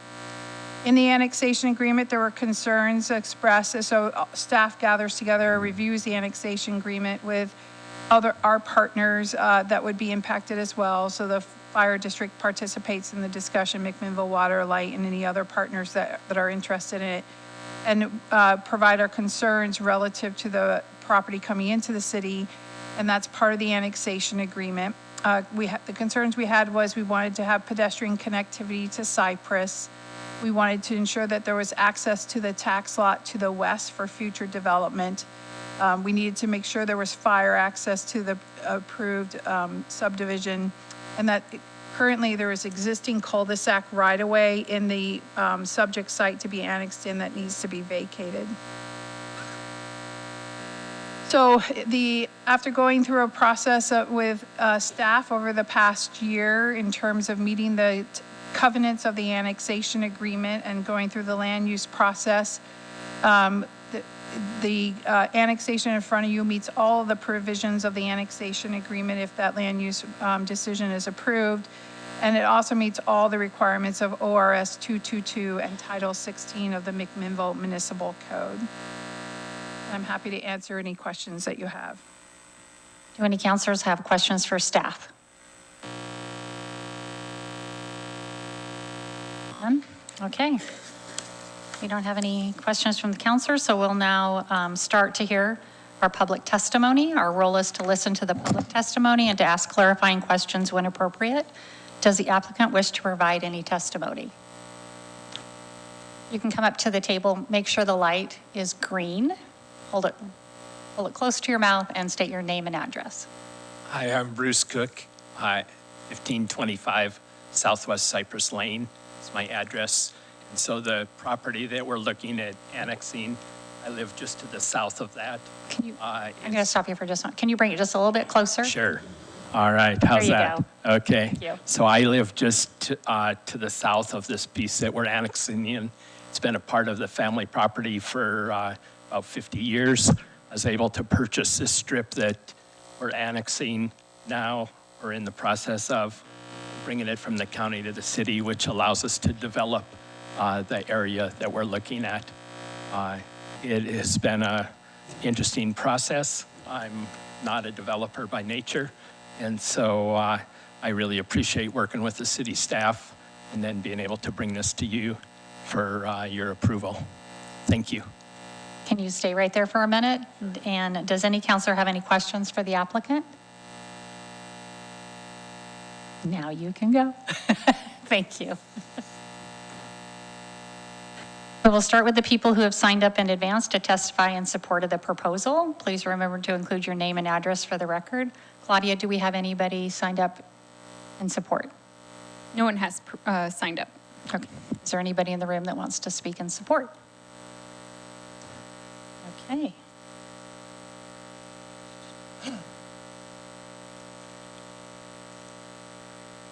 And there's nobody on Zoom too?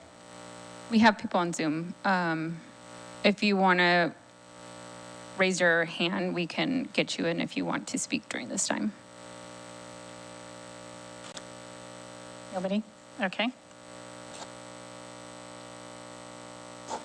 Is there anyone in the, signed up and speaking in opposition? Is there anybody in the Civic Hall that wants to speak in opposition? Okay. Oh, this is going quick. All right. Does the applicant wish to, you don't have anything to respond to, anything else you want to add? Nope, okay. Does the city council wish to continue or close the public hearing? Close it? Close. Okay, so we're going to close the public hearing. And then it'll be further on the agenda. We'll talk about it later on the agenda. We're going to go to our second public hearing to consider resolution number 2026-20, a resolution adopting a planning and engineering fee schedule effective July 1, 2026. This is pages 22 to 34 in your packet. Does any counselor need to declare a potential or actual conflict of interest or recuse themselves regarding this topic? Okay. I'd like to call on Heather Richards, Community Development Director, and Geoff Hunsaker, Public Works Director, to give presentation on the topic. Thank you, Mayor. I have some brief oral statements tonight. So tonight's actions consideration is for consideration of Resolution 2026-20, adopting updated planning and engineering fee schedules. The resolution also appeals all prior fee schedule resolutions. So the background for this, it's council policy to that applicants for development-related services should pay their proportionate share of the cost of those services. In previous years, the city completed planning and engineering fee studies and has been transitioning toward that full cost recovery model for development review. This is our annual update as part of maintaining that cost recovery approach while keeping the fees aligned with inflation and actual service delivery costs. This proposed update is based on the West Coast CPI between January 2025 and January 2026. The West Coast CPI increased 2.9%, and those increases to the schedules have been applied. There are no other substantive changes to the underlying fee methodology, and these fees continue to be based on estimated staff time, the classifications involved, and any direct and indirect delivery costs. The intent is to maintain alignment with council's direction on full cost recovery and reduce impacts to the general fund. The fee structure also contains targeted reductions for qualifying affordable housing projects and some resident-focused permits. I'd like to note that there is no limit for the amount of subsidies for the affordable housing projects in a fiscal year. These are intentional policy choices tied to housing affordability and community access goals. So staff recommends adoption of the resolution. And are those already in the proposed budget? Yes, Yes. they are. Okay. Any other questions for staff? Nope. Okay. Heather, did you have anything that you wanted to add? Okay, just want to make sure. Okay, so if we don't have any questions from counselors, we're going to start the public hearing.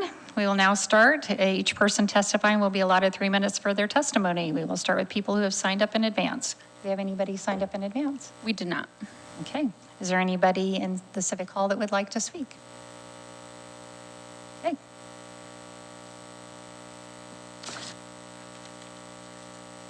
All right. Any other comments from council, or I'm going to close the public hearing? Okay, we'll close the public hearing. And it will be read later on the agenda.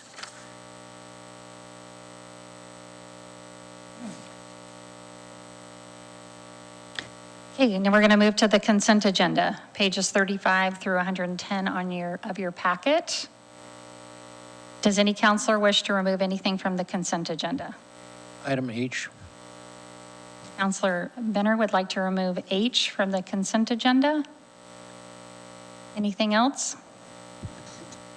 Okay, so do I have a motion to accept the consent agenda minus H? So moved. I second. So I have a motion from Counselor Geary. I have a second from Counselor Tukalski. Any Comments, discussion? Claudia?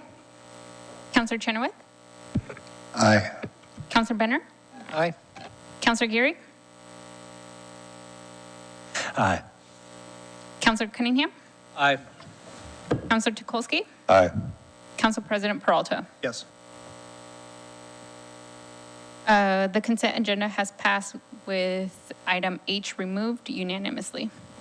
Okay, now we're going to look at H, which is to consider the request from Wenderly LLC for winery non-consumption OLCC liquor license located at 829 Northeast 5th Street, Suite 700. Counselor Benner, would you like to state? Abstain, potential conflict of interest. Okay, so we have Counselor Benner that's going to abstain from this. Do I have a motion to accept it from any other counselor? So moved. Second. So I have a motion from Counselor Cunningham, a second from Counselor Geary. Any further discussion? Claudia? Aye. Sorry, Counselor Chenoweth. And still aye. Counselor Geary? Aye. Counselor Cunningham? Aye. Counselor Tukolsky? Aye. Council President Peralta? Yes. The motion has passed with 5 ayes and 1 abstention. Thank you. Now we're going to go back. We're going to do a resolution for 2026-20, which is a resolution adopting the planning and engineering fee schedule for the city of McMinnville and repealing prior resolutions establishing such fees. Again, those are between 22 and 34 of your packet if you're interested in going back. I'd like to call on Community Development Director Heather Richards, but I think we're going to hear from Geoff Hunsaker, Public Works Director. Staff has no additional comments. Okay. Council have any questions at this time? I'd like to ask for a motion to consider resolution number 2026-20. So moved. Second. So I have a motion from Counselor Geary, a second from Counselor Tukolsky. Again, any further discussion? Claudia, please take a poll. Counselor Chenoweth? Nay. Counselor Benner? Aye. Counselor Geary? Aye. Counselor Cunningham? Aye. Counselor Tukolsky? Aye. Council President Peralta? Yes. Resolution 2026-20 passes by a vote of 4-2. Okay, so now we're going to 7B, which is consider resolution number 2026-28, a resolution authorizing the city manager to execute a contract amendment to the 2024 goods and services contract, which is project 2024-2, with City Sweepers LLC to provide downtown sweeping services. This is pages 111 through 115 of your packet. I'd like to call on Public Works Director Geoff Hunsaker to present. Thank you, Mayor. So just briefly on this one, as we will be discussing in our Thursday budget meeting, the city is proposing to bring street sweeping in-house this next year, but that is for our regular street sweeping. This contract specifically is for our downtown street sweeping, which includes streets, alleys, and public parking lots. The reason why it is separate, they use smaller specialized equipment, and it's also noise reduced because we do that late at night. And we want to have as minimal impact into our downtown area when we're doing that, and they sweep on a more frequent schedule. So that's why this is separate from that in-house street sweeping proposal. This contract is included in next year's budget. Thank you. Any additional questions for Public Works Director? I had a question. Counselor Tukolsky. How many bids did we get for this work? It looks like we can just continued with the current street sweeping. Yeah, so this is a continuation because the original contract was for 2 years and then had 2 one-year extensions. This is the final 1-year extension to that contract. Next year, we'll have to go back out to bid. Okay, so their contract is still exclusive to them? Correct. Okay, thanks. Any other questions? Do you, I know we're just getting it propped up, but can I jump in with a question? I know we're just getting that propped up. Do you see this as somewhere we're going to want to invest in onboarding this service as well? Or will this be something that it still makes more sense to have a specialized? Potentially. The biggest change, we could buy the equipment for sure. It's doing the late hour sweeping. That would require overtime hours or whatnot for the staff. So that would be quite a bit different. We could also propose to close parking on 3rd Street and stuff like that at certain times to be able to do it. But we try to keep that open for the businesses as much as possible. Very good. Okay, so if I can have you look at page 112 of your packet, it gives us all alternatives as to what we can do. Alternative 1 is to adopt the attached resolution authorizing a contract amendment with City Sweepers LLC. Downtown sweeping services will continue to be provided by an experienced and qualified contractor for another year. Do I have a motion to accept that? So moved. Second. So I have a motion from Councilor Geary. I'm going to say a second from Councilor Peralta. Any further discussion? Claudia? Counselor Chenoweth. Aye. Counselor Benner. Aye. Counselor Geary. Aye. Counselor Cunningham. Aye. Counselor Tukolsky. Aye. Council President Peralta. Yes. Resolution 2026-28 passes unanimously. Thank you, Claudia. Okay, now we're going to go to page 116 of your packet. This is to consider the second reading of ordinance number 5174, an ordinance memorializing the City Council's decision for the McMinnville Industrial Promotions appeal of the Planning Commission's approval of MP 6-25. I'd like to call in Heather Richards, Community Development Director, to present any additional information.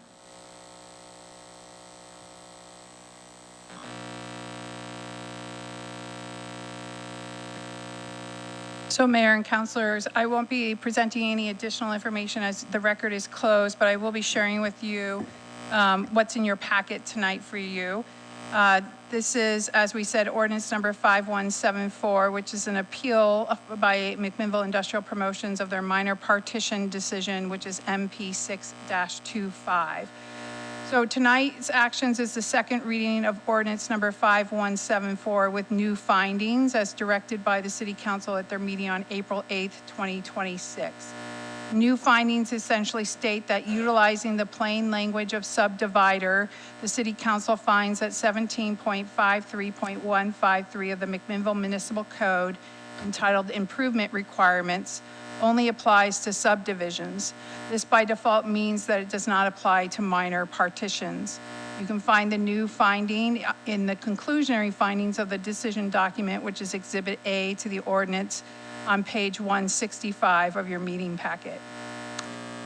The outcomes associated with this is it removes all conditions of approval associated with improvement requirements, including conditions of improvement approval to connect to the sewer system, to provide storm drainage plans, to connect to water, to build streets, to connect to electricity, to build sidewalks, and to install street trees. What that means is we remove, and those are all the improvements under that section of the code entitled Improvement Requirements. What that means is we remove conditions of approval 5, 9, 10, 11, 12, 13, 14, 15, and 16. And you can find those deletions in pages 122 to 124 in the discussion of your staff report. So the remaining conditions of approval for you in Exhibit A tonight is conditions of approval that reference performance metrics. So when the minor partition needs to be recorded and the dedication of right-of-way or easements needed for public improvements. This is a historic departure from the city's previous application of this section of the code. I'm happy to answer any questions you may have. Councilor Geary? Thank you. Can you remind me what the cost of the appeal was, just in terms of our fee schedule? And then second, while you get that, curious what the staff time was to rewrite this new findings?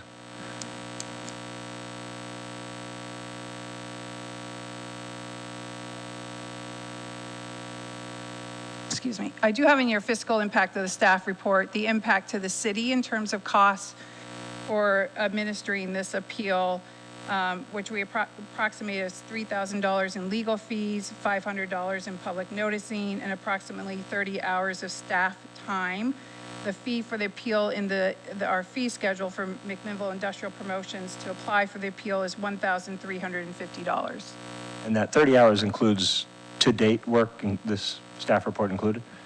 Yes. Okay, thank you. It was fairly simple to delete all those conditions of approval. Very good. So Heather, I have a question. Oh, sorry, Cal. Do those requirements come back on when they develop the land, though? So we are not in a place where we can answer that question for you because that's introducing new evidence into the record. You did ask that question at the last meeting on April 8th. At that time, both the Public Works Director and myself told you that we weren't able to make that, to get back to you with confidence that we were able to bring all those requirements back into a building permit based on what's in the code today at that meeting. So we elected not to try to, ballpark that or pull something out. So because we did not put it into the record when you had the record open, you asked for a memo for that. We weren't able to provide you that memo until after you make your decision because that's introducing new evidence into the record and the appellant wouldn't have the opportunity to rebut that new evidence. Councilor Peralta?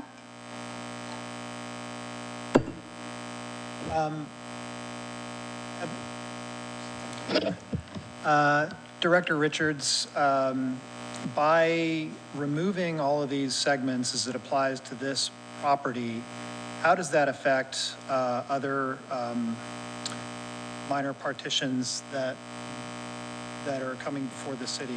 Would they automatically be entitled to these same exemptions?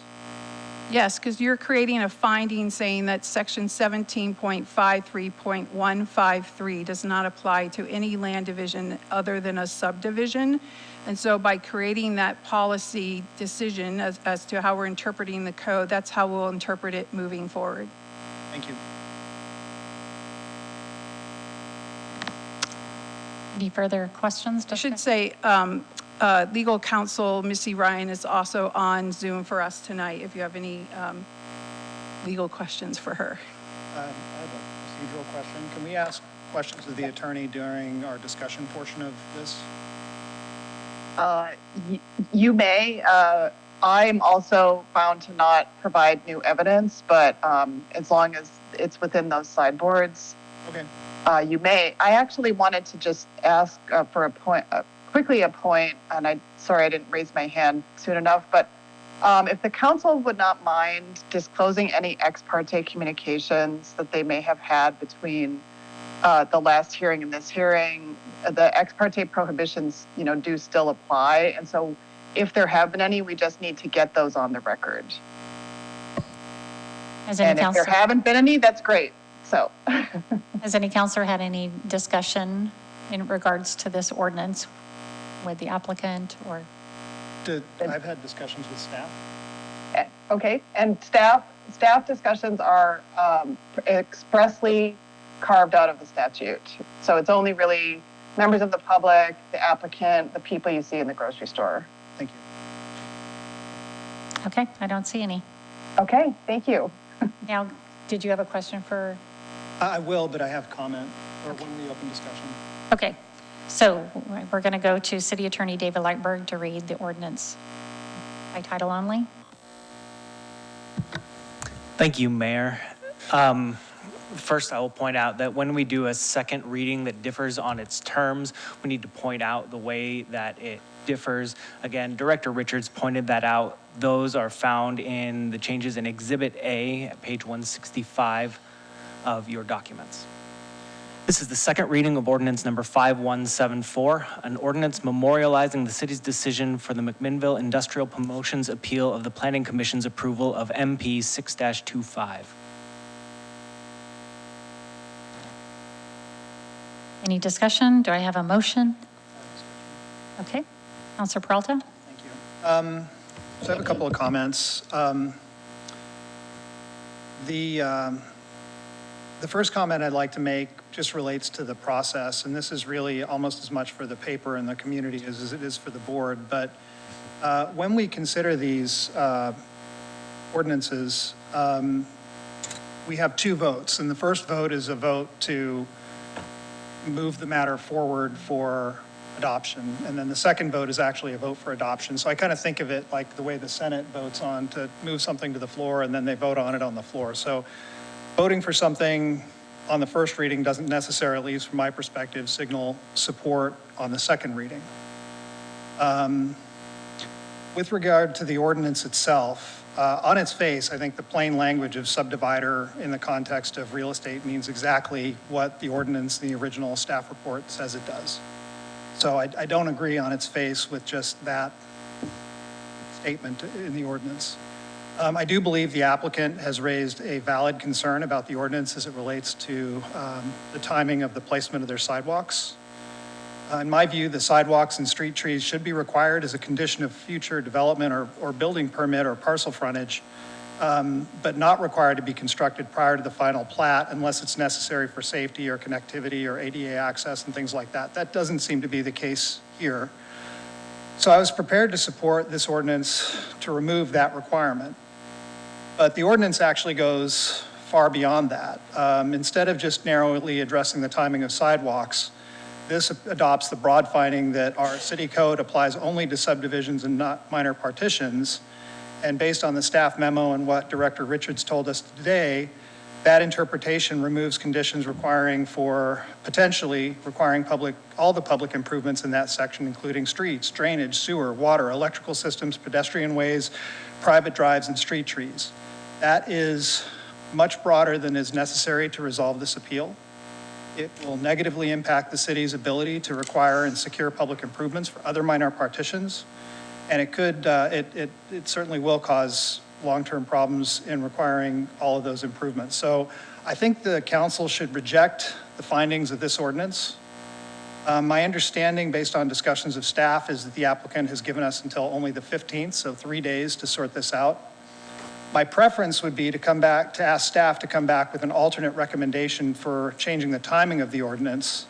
But because we need to complete this by the 15th, I think what we should do is reject the findings of this ordinance, adopt the findings of the Planning Commission, which would protect the city's ability to require all of the necessary improvements, and then ask staff to review the current ordinance as it exists, and then for everybody, draft a policy to defer the requirement for security on the sidewalk development for projects like this one under certain conditions. And those conditions would include, the things not developed yet, it hasn't been platted, the sidewalk would be an isolated segment. There's several conditions that planning can put on. And we should only require bonding in certain situations where the sidewalk needs to be built on a short time frame, but needs to be delayed by the developer for some particular reason. So anyway, that's my view of it, and my recommendation for the path forward is I think we should reject this interpretation, these findings, adopt the findings of the Planning Commission, and then direct staff to make adjustments to the current ordinance so that these requirements, which strike me as unnecessary that early in the process, can be dealt with without undermining the remainder of our city code. Okay, you have a comment first. Councilor Gary? Yeah, thanks. I just wanted to read a few things. I think in being opposed to this last time and planning on again opposing this, I just wanted to read a few things in alignment with Sal. Overall, and a lot of that, I just want to say, also recognize that while there are competing interpretations of our code, I do feel strongly that our city attorney and staff had it right. While we may be debating and agreeing we have an old, outdated code with bad nomenclature, the faulty words for this application, we still have to deliberate and make decisions based on the code we have. I don't see criteria that allows us to weigh the cooperation, collaboration, and otherwise general appreciation for an applicant when making a decision. But I do see under codes like 1753, 075, D, and E that work can be deferred by execution of an agreement plus either a surety of bond, an escrow agreement to withhold funds, cash, or a letter of credit or loan commitment. Additionally, 1753-163 allows for variances to be applied for and granted that potentially, I think, could have cured this issue. I think this is setting policy and precedent by having this discussion and weighing in. Appeals like this and the Empower sign will continue, and we will continue to make policy and making the road by walking. My vote no is to uphold what I think is the correct interpretation of the code, but not a reflection on the applicant themselves. Thanks for letting me share my thoughts on this. Thank you. Counselor Tukalski, did you have something you wanted to share? Yeah, I wanted to say that, MIP brought to us something which I think is very reasonable for the conditions. And I don't think that they're out of line to ask for what they've asked for. I firmly believe that that place does not need all of those utilities and everything that was listed yet. It will eventually. But I do side with Councilor Peralta. This goes far beyond the MIP ask, and it just shows that our code is not meeting the intent and the needs of our citizens at this time. And because of that, I hate to say that I don't support this anymore, because it doesn't meet the needs of our entire community. It meets the singular needs of a singular entity, and that's not how code is applied. So I would ask that we do find a way to move forward with MIP to make certain that they're able to take advantage of this area and develop it, but do so without these requirements in a legal manner. I don't know how that would happen, but it probably does come down to a code revision. But I can't support a sweeping ordinance that's going to allow everyone in this city to not provide infrastructure. So, yeah. So I guess I want to make a comment that I know Councilor Chenoweth does. I think it was something that MIP felt they needed to bring to the council because of the ordinance, the code being out of date. I understand that it doesn't meet the current code. I would lean a little towards South Peralta as well, Councilor Peralta. But wondering if we could, the point's been made, we need to change the code. Could we just take the letter from the bank, see if they could just get a letter from the bank saying that they're fine, and make sure that we say, yes, we are going to work on the code. And the letter will be suffice until the code is changed, so that they're not spending money that is not necessary. Missy wants to say something to me. Is that correct? Thank you, Mayor. Thank you so much. And just really extremely respectfully, is this the appeal where you had thought that you might not participate unless there was a tie? Oh, yep. Okay, that's what I had recalled. But I just wanted to know if that was still the case. But I... And I believe that you did abstain from voting from the tentative decision, the tentative oral decision. I don't think I technically had to once I thought about it. It wasn't necessary that I did after all, but since I did, I'll back off. But I did say that, and I didn't have to, actually. I didn't have a problem. I just had that recollection, so I wanted to just get that out on the table so that there's no. So I want to share that too. Councilor Chenoweth. Thank you, Mayor. I'm not moved by the comments that I've heard so far this evening. My position has not changed. I do not believe subdivider is referring or was ever intended to refer to minor partitions. I do realize that for some time now the city has made that choice to do so, but I don't think that the language of the code bears that out. Further, I'm not moved by the argument that if we take it out of this section that we won't be able to require improvements through the rest of the code. And I'm not moved by that because my own experience, having done a complete remodel in the city of McMinnville without doing a partition, and the requirements that were put upon me just to do a remodel, which included storm water as part of those requirements in order to meet occupancy for my remodel, shows me that we do have plenty of code in place for the rest of the requirements listed.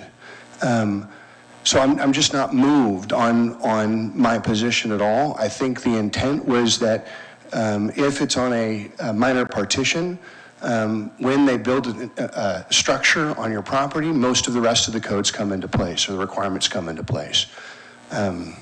So to me, this is not I'm trying to resolve an issue for MIP. For me, this is trying to resolve what I think is a misunderstanding of the code. I think that's why MIP brought it to us in the first place, is they felt strongly it was a misunderstanding of the code. And hence the reason they did not make an application or request for I can't think of the word I'm looking for here, exception. Variance. Because they've genuinely felt that this was a misinterpretation. And I think that's a very accurate position. So I'm not moved in my position. I'm still in favor of us moving exactly how we did it the first time. I think we did it right. I think we were setting precedent in our code that needs to be set, that this does not apply to that we should be enforcing all of the improvements at the building of the structure. Thank you. Councilor Benner? A procedural question.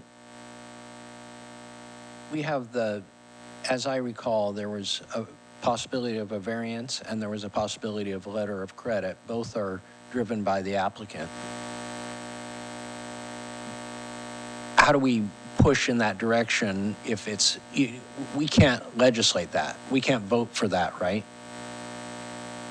We need our attorneys to kind of help us on this since it's kind of changing directions. So, and just Missy, for the record, I want to share with you that Councilor Benner had shared with me that he was at the meeting where this hearing took place and watched the whole proceeding. So I don't know if he needs to note that into the record to participate in the discussion or not.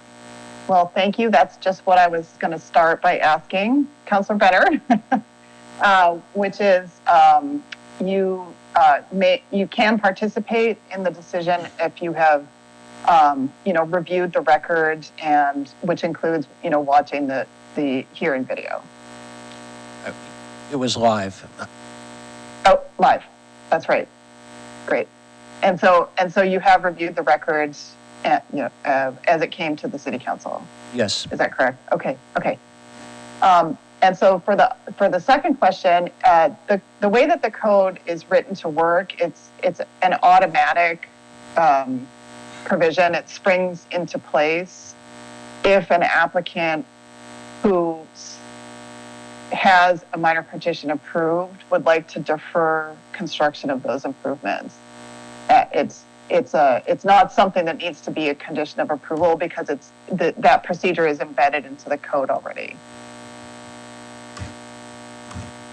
And just for the record, a letter of credit from the bank is one of the four options. So I believe what Missy is saying, because Carson, you look like you're not quite sure. Do you want me to? I guess I'm still confused. Those conditions existed prior to our previous meeting. They still exist. And so the only way to push towards that is to deny or to not approve this code change. To support the decision that the Planning Commission put before us. Councilor Peralta. Thank you. In response to Councilor Benner's question, my suggestion is that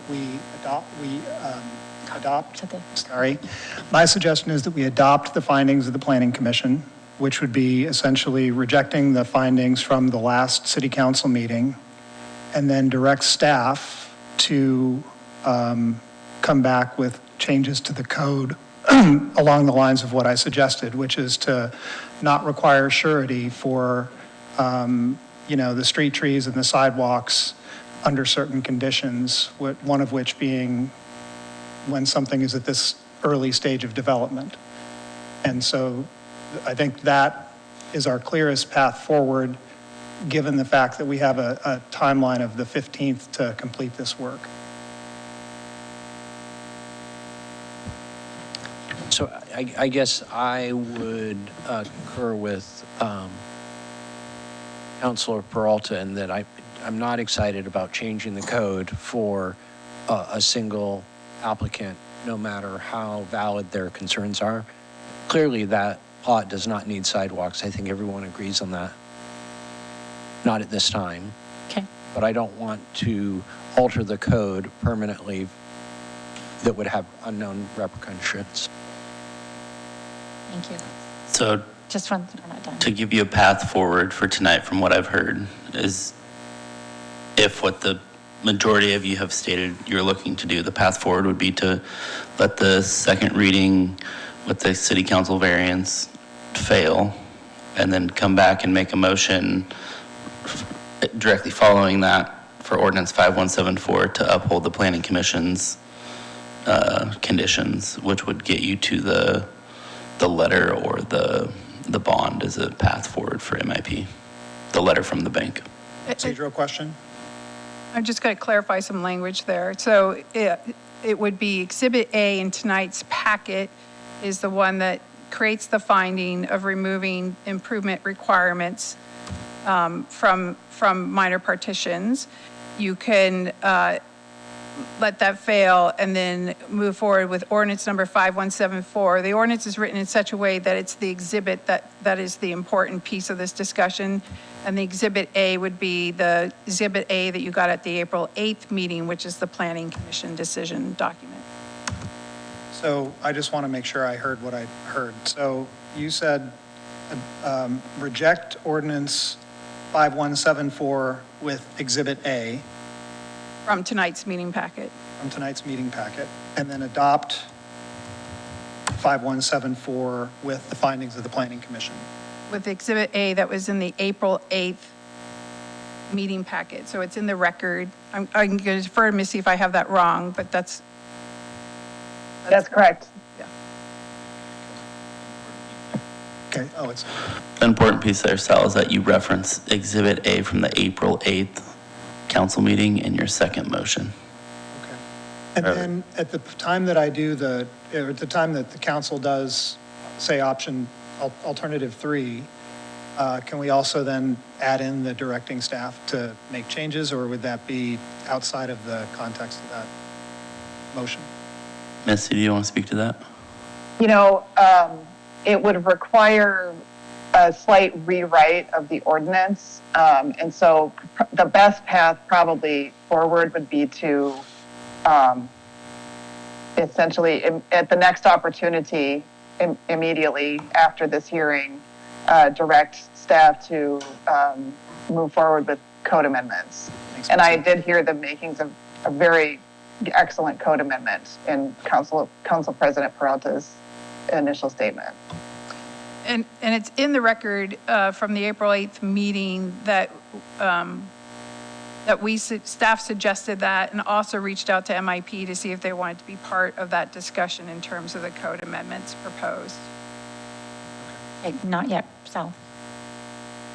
Counselor Tukalski. Yeah, may I ask, Ms. Ryan, the point that Councilor Chenoweth made about this was it not being a subdivision? Is that what it was? Yeah, my point is it says subdivider, and the language that was used, or the explanation that was made in the packet, was that we have to use a definition from the Webster's Dictionary for the definition of subdivider, and we don't have the definition of a word within our own code. And that definition says to divide into several parts. When you look up the word several in the same dictionary, the word several says to divide into more than two and not many parts, which is a very dangerous definition to be going by, but that's what that dictionary actually says. So if we're going to use the dictionary definition to try to define this, it doesn't apply to a partition of less than two divisions. That means it does not apply to this per the definitions in the dictionary that we're supposed to be using for this purpose. So I think MIP has it exactly right. And one of the problems I have, if I can say this really quick since you gave me a chance to answer this, is that we can come up with all these great ideas to solve this. The underlying problem is MIP did not believe we are interpreting the code correctly. That's the issue. That's the crux. So we have a battle between what is the correct definition of the code. Not that we're making an exception for a group, not that we're trying to find a way to wiggle MIP's desires through this, but that we don't have the definition correct. And I think that's accurate. And so the reason I brought that up, if I may continue for a moment, was because what Councilor Chenoweth is trying to express, I believe, is also valid using those definitions. And I'm concerned that if we're not applying the definitions correctly, Ms. Ryan, then it doesn't solve the problem. It gives MIP the opportunity to do what they're asking without us changing the code at all, because it's not a partition, it's just basically a singular area. So I don't know if you can legally comment on that part of it. Okay, thank you for asking. I'll take these in the reverse. One thing that I was pondering last meeting, the definition of several, which Councilor Chenoweth did quote, I actually think that still would cover a minor partition, because I believe in the code, a minor partition is 3 or less, the creation of 3 or less lots. And the creation of 4 or more is when you jump up to a subdivision. And so I'm not sure that the dictionary definition of several really answers the question. This is really one of the most difficult exercises, tortured exercises that city councils have to go through, which is to choose from competing plausible interpretations of the code. What I can tell you is that typically in a situation where the interpretation that the council chooses, whichever that is challenged, as long as that interpretation is plausible, it'll be essentially entitled to deference if it's challenged at LUBA.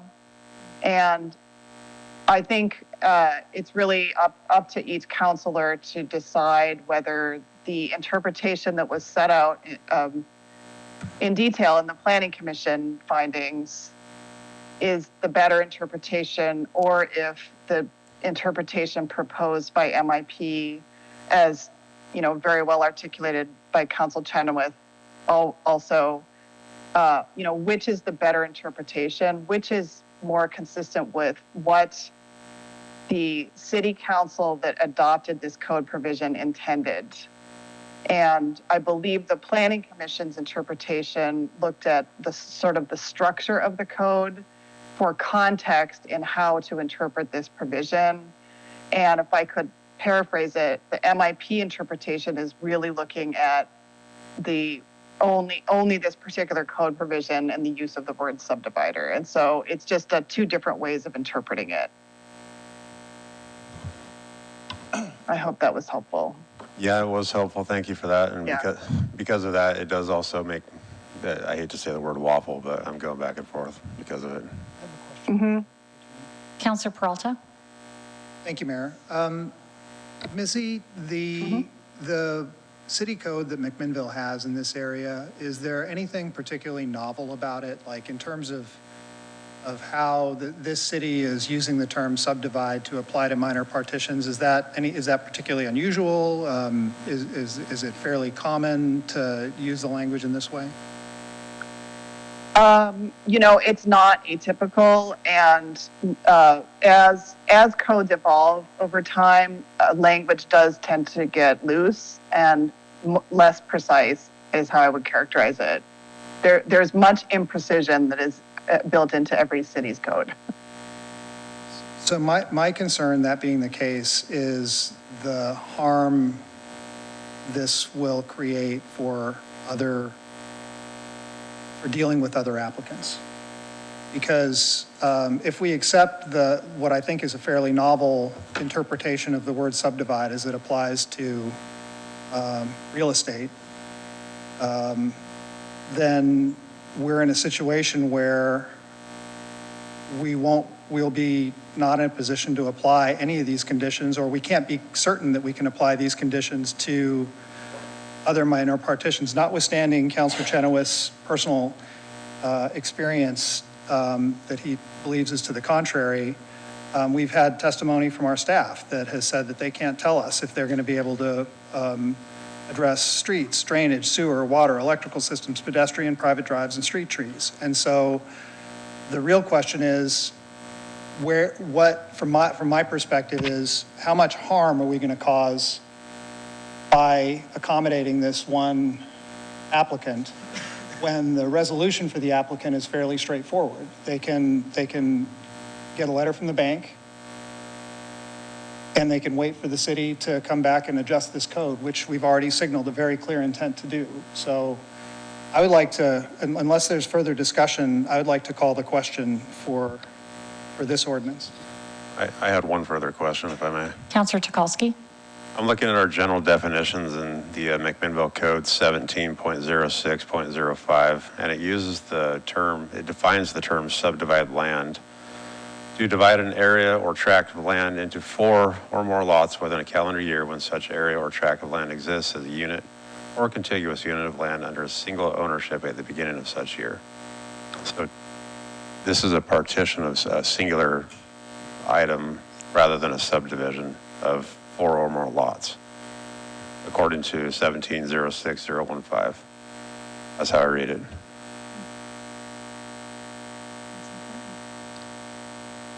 End of comment.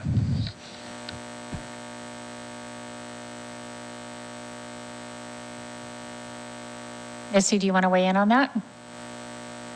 Yes, that definition, council, is directly from the statutes at ORS 92. And I'm just going to politely say that ORS Chapter 92 has also evolved in a very imprecise way over the years since the legislature began enacting it. And so that definition was probably put into the code when the legislature adopted the definition of subdivided land that's in ORS 92.010. I would say yes. I think you're probably correct there, but regardless, it's in our code and defined, and this is the actual proof of the code. It's not a draft. So I'd say the code applies within the city of McMinnville. And I'm going to take a jump on this and say I move ordinance number 5174.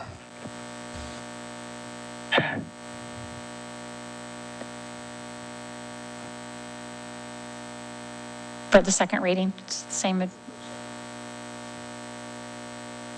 Second. So I have a motion from Counselor Chenoweth and a second from Counselor Tukalski. Any additional discussion? Claudia? Counselor Chenoweth? Aye. Counselor Benner? Nay. You say nay, sorry. Nay. No. Got it. Counselor Geary? Nay. Counselor Cunningham? Aye. Counselor Tukolsky? Aye. Council President Peralta? No. Mayor Morris? Aye. And ordinance number 5174 is adopted by a vote of 4-3.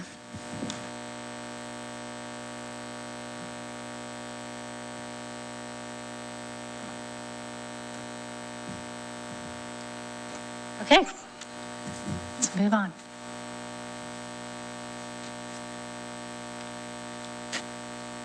So we're going to go to, make sure I get this right.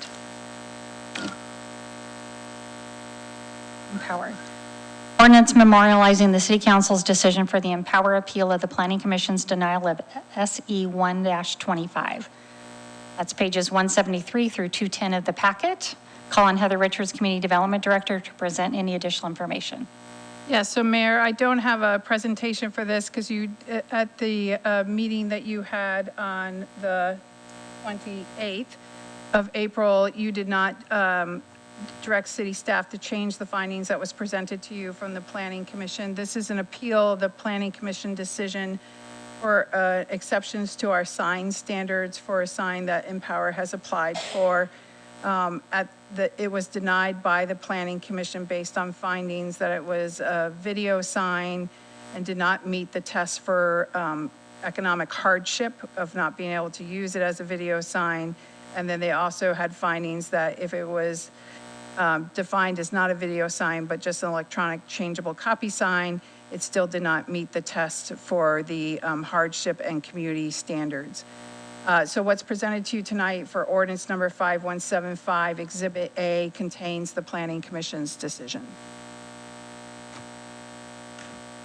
Okay, as the city council members might recall, the ordinance did not have the unanimous support at the April 28th meeting requiring the second reading unless any member requests otherwise. I will ask City Attorney David Lightberg to read the ordinances by title only. Thank you, Mayor. This is the second reading of ordinance number 5175, an ordinance memorializing the City Council's decision for the Empower appeal of the Planning Commission's denial of SE 1-25. Okay, council have any discussion? So just clarifying, the orientation now has flipped that we would move to approve and accept this if we wanted to uphold the Planning Commission's decision, correct?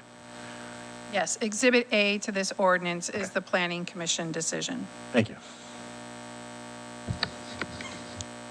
Clarifying question, may I? Yes, Councilor Tukolsky? So a yes vote means that we're denying the sign, correct? Yes. Okay, I just want to be clear, thank you.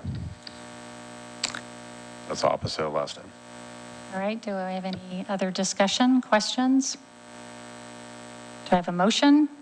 Do I have a motion to adopt ordinance number 5175 or any other option? So moved. So I have a motion from Councilor Geary. Second from Councilor Cunningham. Any other discussion? Claudia? Counselor Chenoweth.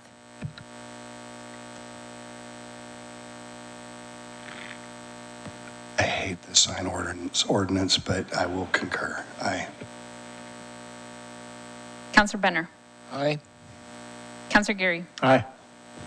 Counselor Cunningham. Aye. Counselor Tukolsky. Aye. Council President Peralta. Yes. Ordinance number 5175 is adopted unanimously. Okay, now we're going to consider the first reading with a possible second reading of ordinance number 5179, an ordinance approving a zone change to the R3 medium density 6,000 square foot lot zone, docket ZC 2-24, and approving a tentative subdivision plan, docket S 2-24, for tax lots R44308D 00100 and R44308D 00201 upon annexation of tax lot R4430AD 00100 into the city limits, with both tax lots totaling approximately 2.7 acres located at 1465 and 1525 Southwest Cypress Lane. These can be found in your packet, pages 211 through 545. Does any counselor need to declare an actual or potential conflict of interest or accuse themselves regarding this ordinance? Okay, we'll now consider the matter of ordinance number 5179. Does any counselor object to having the ordinance read by title only? Attorney David Lightenberg.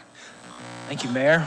You already did a great job at it. I'll take it away. This is the first reading of ordinance number 5179, an ordinance approving a zone change to the R3 medium density 6,000 square foot lot residential zone, docket ZC 2-24, and approving a tentative subdivision plan, docket S 2-24, for tax lots R4430AD 00100 and R4430AD 00201 upon annexation of tax lot R4430AD 00100 into the city limits, with both tax lots totaling approximately 2.7 acres located at 1465 and 1525 Southwest Cypress Lane. Thank you. I'd like to call on Tom Schauer, Senior Planner, to present. Thank you. Good evening, Mayor and Councilors. This is the companion land use applications associated with the annexation public hearing that you held earlier. So this is the zone change of, again, the property includes 2 tax lots, one of which is already in city limits. The other one is in the urban growth boundary, but not in city limits. So with the, consistent with the annexation agreement, this would rezone both properties. The one that's currently not in the city limits is County EF 80 zoning. That would be zoned R3, and then the property that is in city limits, I should say tax lot 201 up there, would be from R1 to R3, so both properties would end up being zoned R3. And then the tentative subdivision plan would be to subdivide those properties into a 9-lot subdivision in 2 phases, and this incorporates revisions associated with the conditions that were in the annexation agreement for the subdivision. A tentative plan in the packet also shows some future intended actions that are not part of the current subdivision application.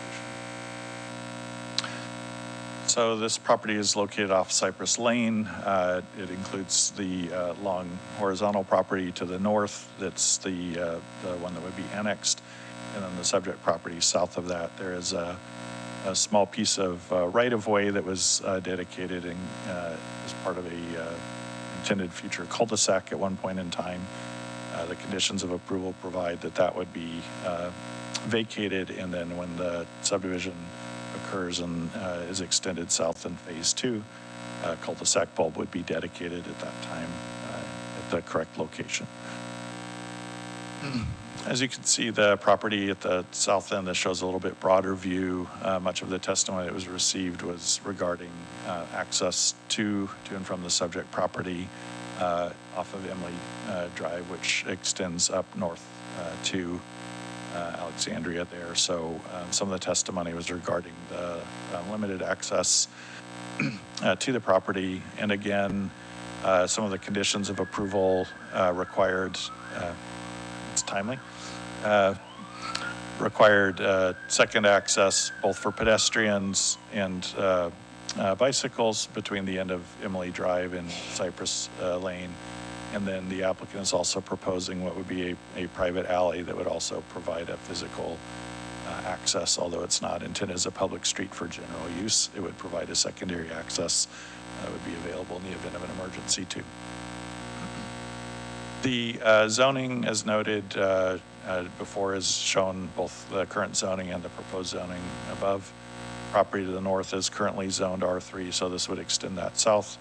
And then the surrounding zoning includes a combination of residential R1 zoning, some R4, and then some where you see just the aerial photos on the overhead.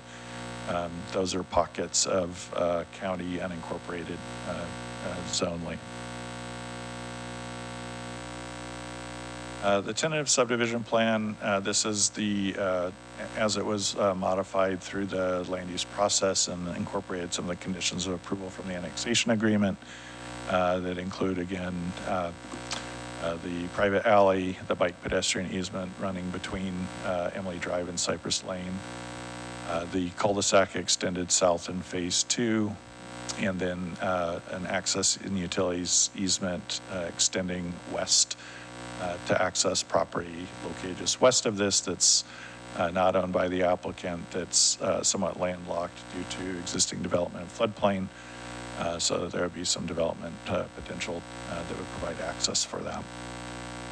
The conditions of approval may require some minor modifications to the exact layout here to address some of the utility issues. Criteria for the zone change are provided in section 1774-020 of the zoning ordinance, which title 17 of the municipal code is the zoning ordinance. Comprehensive plan goals and policies are also criteria for land use decisions. Again, there were conditions of the annexation agreement that were incorporated into the conditions of approval. And then for zone changes, what's called the transportation planning rule also applies to land use regulations such as zone changes. The criteria for the zone change, there are a couple provisions that state that when a zone change is dealing with needed housing, and that certain criterion B of that section does not apply, and that certain policies of the comprehensive plan are given added weight. Planning Commission found those criteria to be satisfied. So the Planning Commission is recommending approval of the zone change with the conditions in the decision document. Those are predominantly, those conditions associated with the zone change are mostly tied to the finalizing the annexation. For the subdivision tentative plan, the criteria for approval are predominantly the design development standards in Chapter 17.5.3 of the zoning ordinance, dealing with land divisions. In addition, we look at the standards for the lots to make sure that those are consistent with the requested or approved zoning. Some additional provisions in Title 17 that deal with trees. Again, the comprehensive plan goals and policies are criteria for land use decisions, and some of those conditions in the annexation agreement carried over into conditions for the subdivision. So again, the Planning Commission reviewed that, found the criteria satisfied with conditions, recommends approval subject to conditions in the decision document. Per the zoning ordinance on quasi-judicial land use decisions, council has 4 alternatives, and the staff recommendation is that council adopt the ordinance approving those dockets with conditions, adopting the decision, findings, and conclusions per the decision document as recommended by the Planning Commission. And suggested motion would just be to, based on that decision document, adopt ordinance 5179. Be happy to answer any questions you have. Any counselors have any questions? Counselor Benner? Tom, could you go back to the plot and talk us through how we get access to the 10 lots? There's a lot of lines on that drawing. So cursor's a little bit, Can you speak into the microphone a little bit more? sorry about that. Thank you. Cursor's a little bit hard to see. Would it be easier on the other? Moving on my screen, but not on the share. Essentially, let me go back one more screen here, couple screens. So immediately to the north, Emily Drive terminates just with a dead-end street with a barricade. That would be extended south, and I'm going to switch screens again. I don't have a pointer that seems to be working, but you can see that about midway, let's see if there's a... At the top of the picture, in this, towards the center. Is there a old school, let's see if I can use the laser pointer. So here's the end of Emily Drive right now, stops right here. There Microphone. lots of budding on either side. And so those properties would go north up to Alexandria Drive to exit. The subdivision, phase 1 would be the division of this tax lot 100 into 4 lots. It would bring that to the south to this point.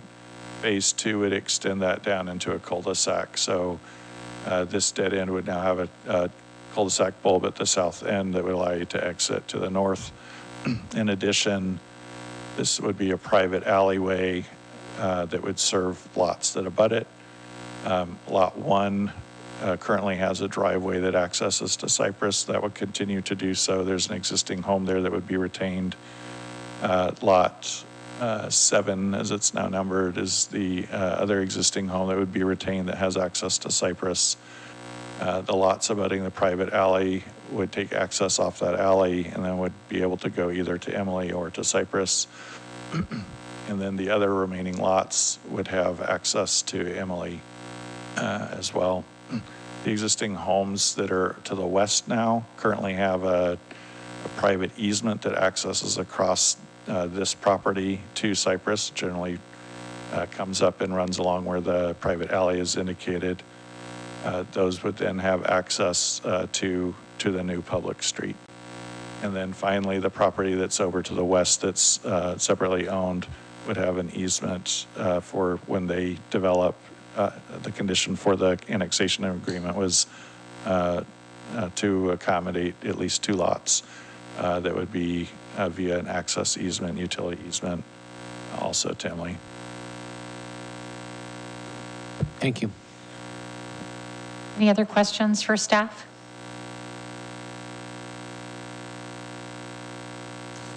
Okay. Do I have a motion? Do you want me to read it for you? Yes, I'll also move after you read it. What was, do you want me to read it? No, not the whole thing, just give me, Okay, do I have a motion to accept the first reading of ordinance number 5179 and possibly pass to a second reading? so moved. Second.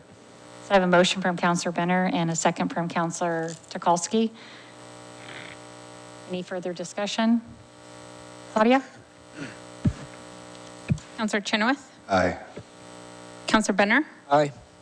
Counselor Geary? Aye. Counselor Cunningham? Aye. Counselor Tukolsky? Aye. Council President Peralta? Yes. Ordinance 5179 passes on its first reading unanimously. Since the motion passed unanimously, I will now ask City Attorney David Leitenberg to read the ordinance for a second reading. Thank you, Mayor. This is the second reading of ordinance number 5179, an ordinance approving a zone change to the R3 medium-density 6,000 square foot lot residential zone, docket ZC2-24, and approving a tentative subdivision plan, docket S2-24, for tax lots R4430AD 00100 and R4430AD 00201 upon annexation of tax lot R4430AD 00100 into the city limits, with both tax lots totaling approximately 2.7 acres located at 1465 and 1525 Southwest Cypress Lane. Thank you. Do I have a motion to adopt ordinance number 5179 at the second reading? Mayor, may I ask a quick question? Yes, you may. I know you assumed probably not since I we all did said assume. yes. I think this is for you, City Attorney Leitenberg. Help me to understand the process. I'm seeing that we're creating zoning prior to annexation. In my thinking, we cannot, and I know the language of the ordinance specifically says upon annexation, so we've kind of caught that, right? Which I'm perplexed by we didn't just annex first, but be that as it may. Can we as a city, I guess this is the question I'm curious about, can we as a city actually create zone in an unannexed portion, or can we only do it by doing upon annexation? Thank you for putting the question to me, but I'm going to defer to Director Richards and Missy, our outside counsel. So Counselor, I'll start, and then Missy can correct me if I'm wrong, but no, we cannot apply a city zone to county land, to land that's under the jurisdiction of the county. Our annexation process that we put together does require, when we annex it, for it to have a urban zone on it as it comes into the city. So that's why you see both in the annexation document as well as the decision document for land use, the land use decision is contingent upon successful annexation.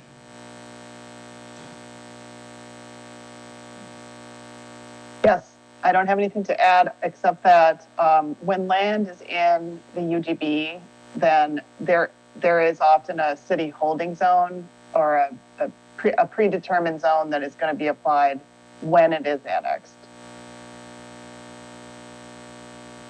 Good. All right. I would move that we approve ordinance number 5179. Second. I have a motion from Counselor Cunningham, a second from Counselor Tukalski. Any further comments? Claudia? Counselor Chenoweth? Aye. Counselor Benner? Aye. Counselor Geary? Aye. Counselor Cunningham? Aye. Counselor Tukolsky? Aye. Council President Peralta? Yes. Ordinance number 5179 is adopted unanimously. Now we're going to move on to 8D, is consider the first reading with a possible second reading of ordinance number 5180, an ordinance annexing to the City of McMinnville tax lot R4430A D00100, pages 5 through 21 of your packet. Does any counselor need to declare an actual or potential conflict of interest or recuse themselves regarding this ordinance? Okay, we will now consider the matter of ordinance number 5180. Does any counselor object to having the ordinance read by title only? City Attorney David Lightberg. Thank you, Mayor. This is the first reading of ordinance number 5180, an ordinance annexing to the City of McMinnville tax lot R4430AD00100. I'd like to call on Heather Richards, Community Development Director, to present. Yes, so Mayor and Councilors, I don't have much more to present. This is the annexation you had a public hearing for earlier. To annex property into the city, you do that by ordinance, and then there's procedures that the city recorder will take from that approval, working it through the state system. Thank you. Do I have any further questions, or do I have a motion to accept the first reading of ordinance number 5180, possibly passing to a second reading? So moved. So I have a motion from Councilor Chenoweth, Second. a second from Councilor Benner. Any further discussion? Claudia? Counselor Chenoweth. Aye. Counselor Benner. Aye. Counselor Geary. Aye. Counselor Cunningham. Aye. Counselor Tukolsky. Aye. Council President Peralta. Yes. Ordinance 5180 passes on its first reading unanimously. Since it passed on its first reading, I'd like to go to a second reading. Attorney David Lightberg. Thank you, Mayor. This is the second reading of ordinance number 5180, an ordinance annexing to the City of McMinnville tax lot R4430AD00100. So moved. I have a motion to adopt ordinance 5180 by Councilor Chenoweth. Do I have a second? Second. Councilor Benner has a second. Any further discussion? Claudia? Counselor Chenoweth. Aye. Counselor Benner. Aye. Counselor Geary. Aye. Counselor Cunningham. Aye. Counselor Tukolsky. Aye. And Council President Peralta. Yes. Ordinance number 5180 is adopted unanimously. Thanks for being here. Okay, everybody catch your breath. We're going to go on and we're almost done. So we're going to do reports from councilors on committee and board assignments and also department head reports. All right. Heather Richards, do you have anything that you would like to share?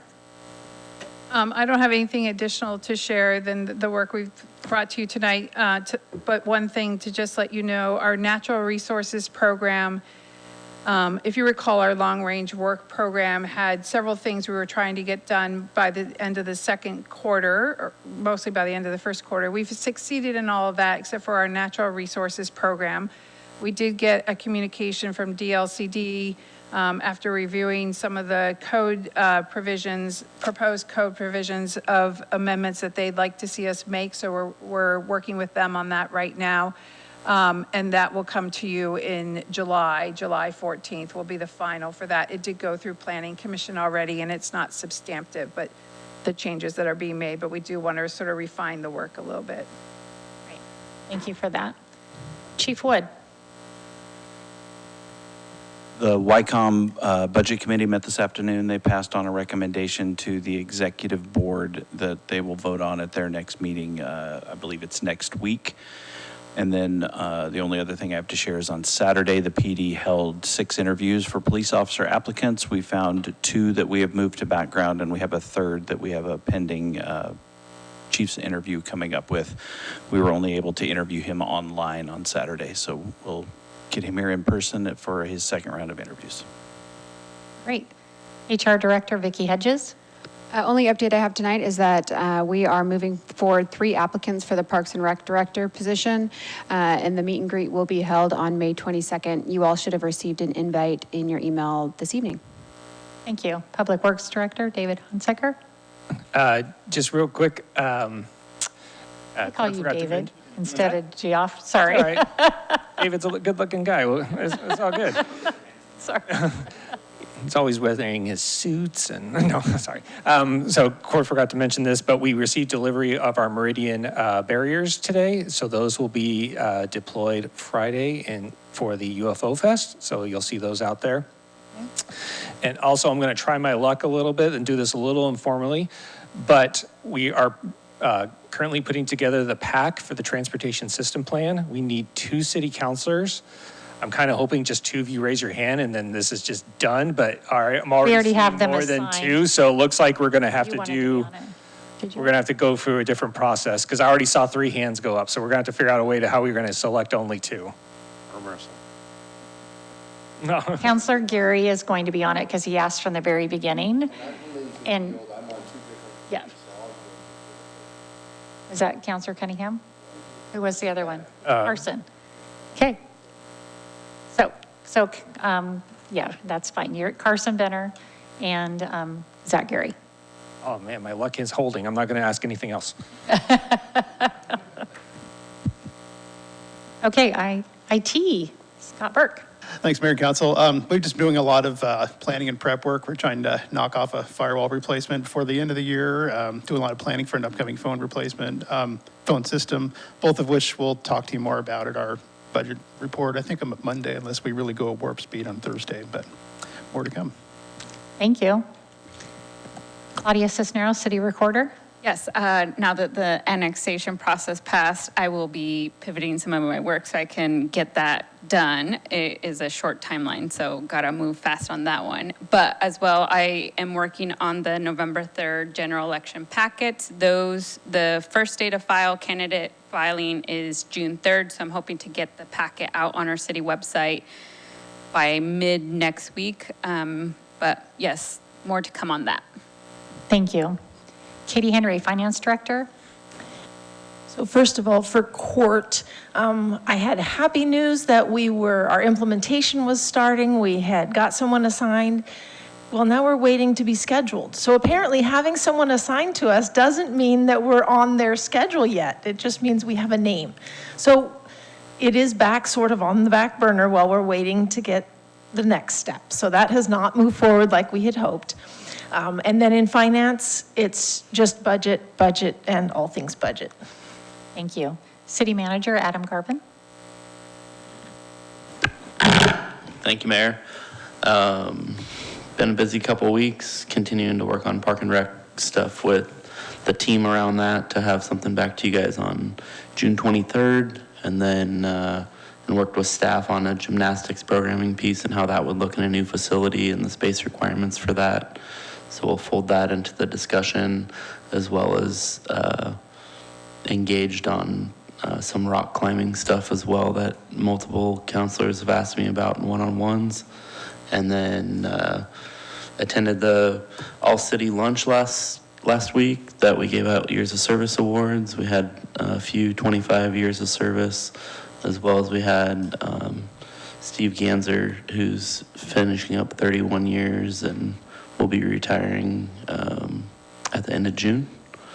So I remember him back from my Park and Rec soccer days, and it's been great to see all the work he's done for the organization and his commitment to the city.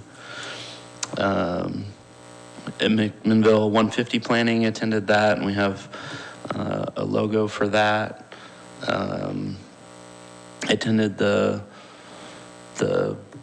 event at Linfield for Mark, the new president, and him being instilled at that through their various ceremonies, and that was a neat experience. And also attended the MSD long-range planning, our long-range facility planning meeting in preparation of their November 27 bond efforts, and went through a financial exercise on one of the school projects, and that was an interesting experience, but informative. And attended the Meridian barrier deployment today to understand what lift that's going to be for public works staff, as well as some of our community partners that will be utilizing those to increase safety downtown during events. Thank you. City Attorney David Lambert. Thank you, Mayor. I just wanted to let you know I had the opportunity to attend the Oregon City Attorneys Association spring conference just this last weekend. It was great and informative. There's a great group of attorneys with a broad expanse of experience. I was able to network with some of them, and a lot of really interesting speakers on the current legal landscape, things coming out of the executive session, and a lot of really good stuff that I hope continues to make legal work here beneficial to you all. Thank you. Great. Thank you. City Councilor Scott Cunningham. Yeah, so I had one meeting this last week, which was the affordable housing. And in that, as council may remember, we kind of tweaked a little bit of the construction excise tax program metrics. And so Evan had brought those back to us to line out how those would now work. So very hopeful that that is coming to a conclusion, which will then allow us to actually put out the program, or to initiate the program to get the different grants put out there. So, which will be great.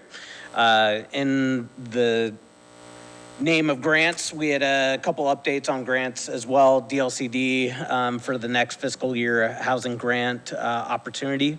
And then also OHCS home ownership language access and community outreach and engagement grant opportunity.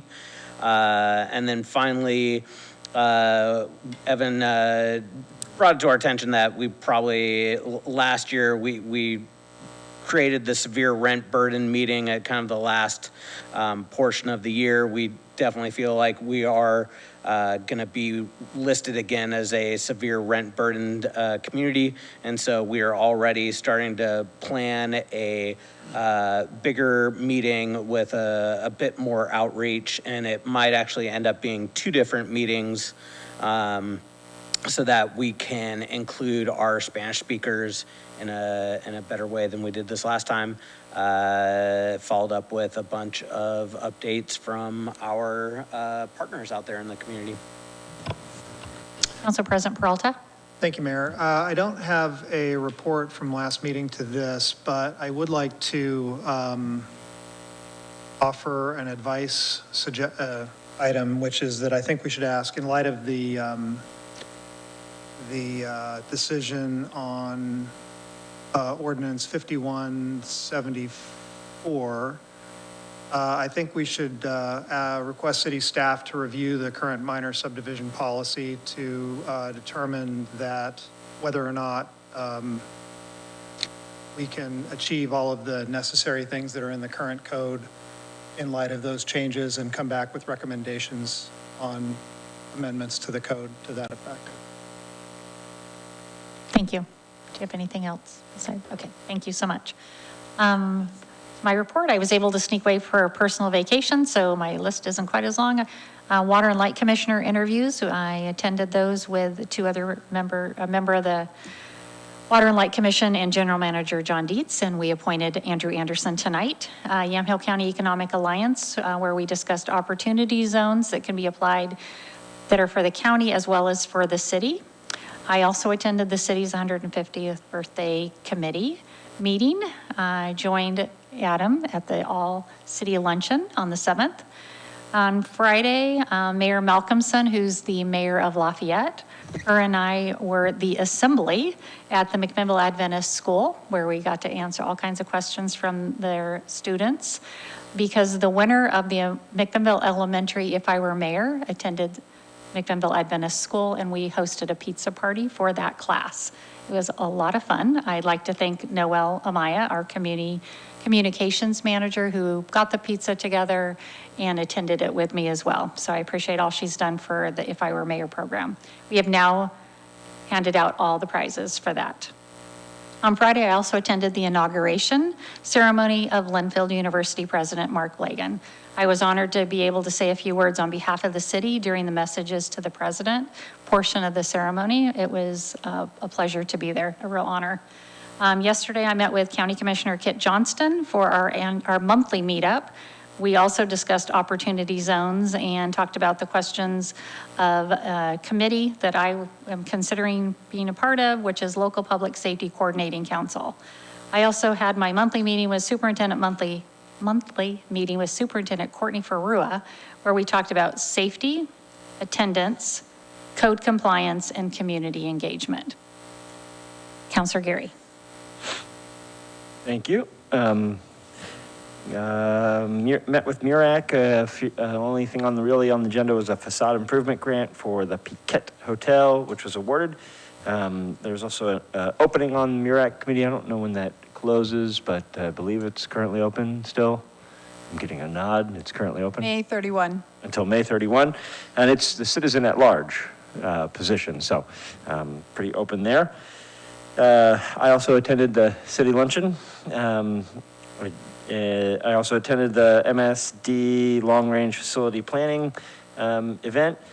The Visit McMinnville hasn't met, but UFO Fest is coming up this weekend. Look forward to helping out. As always, I'll be hosting the Alien Pet Costume Contest and practicing my recycling by using the same jokes every year. If you haven't heard them yet, come on down. Should be good. Thanks. Counselor Chenoweth? Thank you, Mayor. Life threw me curveballs this last couple of weeks, so I do not have anything to report. I do want to say thank you to those that were aware, not to put anybody on the spot who wasn't aware, don't feel bad at all, but those who were aware and reached out to me expressing their concerns about my mother. Had a pretty good scare this last few weeks. Yeah, with that, that's my report. Counselor Tukalski? Yeah, the airport commission has not met. They meet on the 19th, which is next Tuesday, so I'll have a report next time. Thank you. Counselor Benner? I still don't have any committee assignments. And I'll tell you after this meeting where you're going to go. Onboarding has been going on, and it's just been a real treat to be out talking to the great employees that we have. I got to talk with the engineering group, toured wastewater, 1,761,000 gallons of water treated, 14 pump stations. The facility's 30 years old, but really looks good. They're really fantastic job maintaining that. Then went to Public Works. We have 120 miles of roads in McMinnville, which I thought was interesting. I got to see the brand new street sweeper, or a demo of the brand new street sweeper. Did you get to drive it? They didn't let me drive it. Got to see their office that needs to be replaced and will be shortly, so that's, hopefully the public doesn't go out there. Toured the airport, really excited about Weyerhaeuser parking some helicopters out there. That's fantastic, and getting a terminal building that we are not embarrassed about. So that's, I think Chris and I have been beating this drum that the airport is just such a great resource, and we can do better. Then visited with the police chief, 600 dog-related calls a year. It's just really staggering. 600 to 800 automated alarm calls a year. And so it just, that's just a lot of activity that's taking the police away from doing good work. We have 3 canines, Storm, Mako, and Bluey. I didn't get to meet them, but I now know their names. Aquatic Center, 5,000 kids a year survival swim. Just staggering. Very exciting about that. Senior Center, really, I was there today. They were doing food distribution, coffee time. I mean, it's just amazing the work that's happening there. And they have a joke of the day, Zach. So. Don't share it, because he needs to just use his old ones. Community Center, they're still talking about how happy they are to have an elevator. On the tour, I was reminded that I had my 35th birthday at the community center. I'm on a fast train to 60, so that's been a long time. 26 gymnastic classes a week. Really exciting to see those little kids just bouncing all over the place, and hopefully we can, for the taller kids, we can find something place better. McMinnville School District Long Range Facility, and Mayor, thank you so much for the page numbers. As the new kid on the block, it really helps navigate large packets. Thank you. You're welcome. And I'd like to thank Claudia for that, because today I asked her when we have over 500 pages that we look at on here, and it's really hard to keep them straight. So I asked her, can you just share the pages so we can easily go back? And she went and did that all today, and we'll continue to do that. So we will be sharing that. So thank you. Thank you. Did I miss anybody? I can't read that. So is there anybody online that needs to be? Okay. Just a quick update for Counselor Benner. We actually had an officer get fairly seriously injured on one of those dog calls this afternoon, so. Oh, no. All right, well, I'm sorry. It's terrible. Okay, the last thing that we have here is, so in your packet, you have your March 2026 cash investment report. You also have your third quarter financial report, and you have your third quarter ARPA report. Did anybody have any questions on those reports? Counselor Cunningham? Going through general fund, continued expenses by the department, police department, looks like. What page are you on? 540. 540? 548. 548. I see that like the engineering was called out with vacant positions. I'm assuming that's vacant positions as well for the police.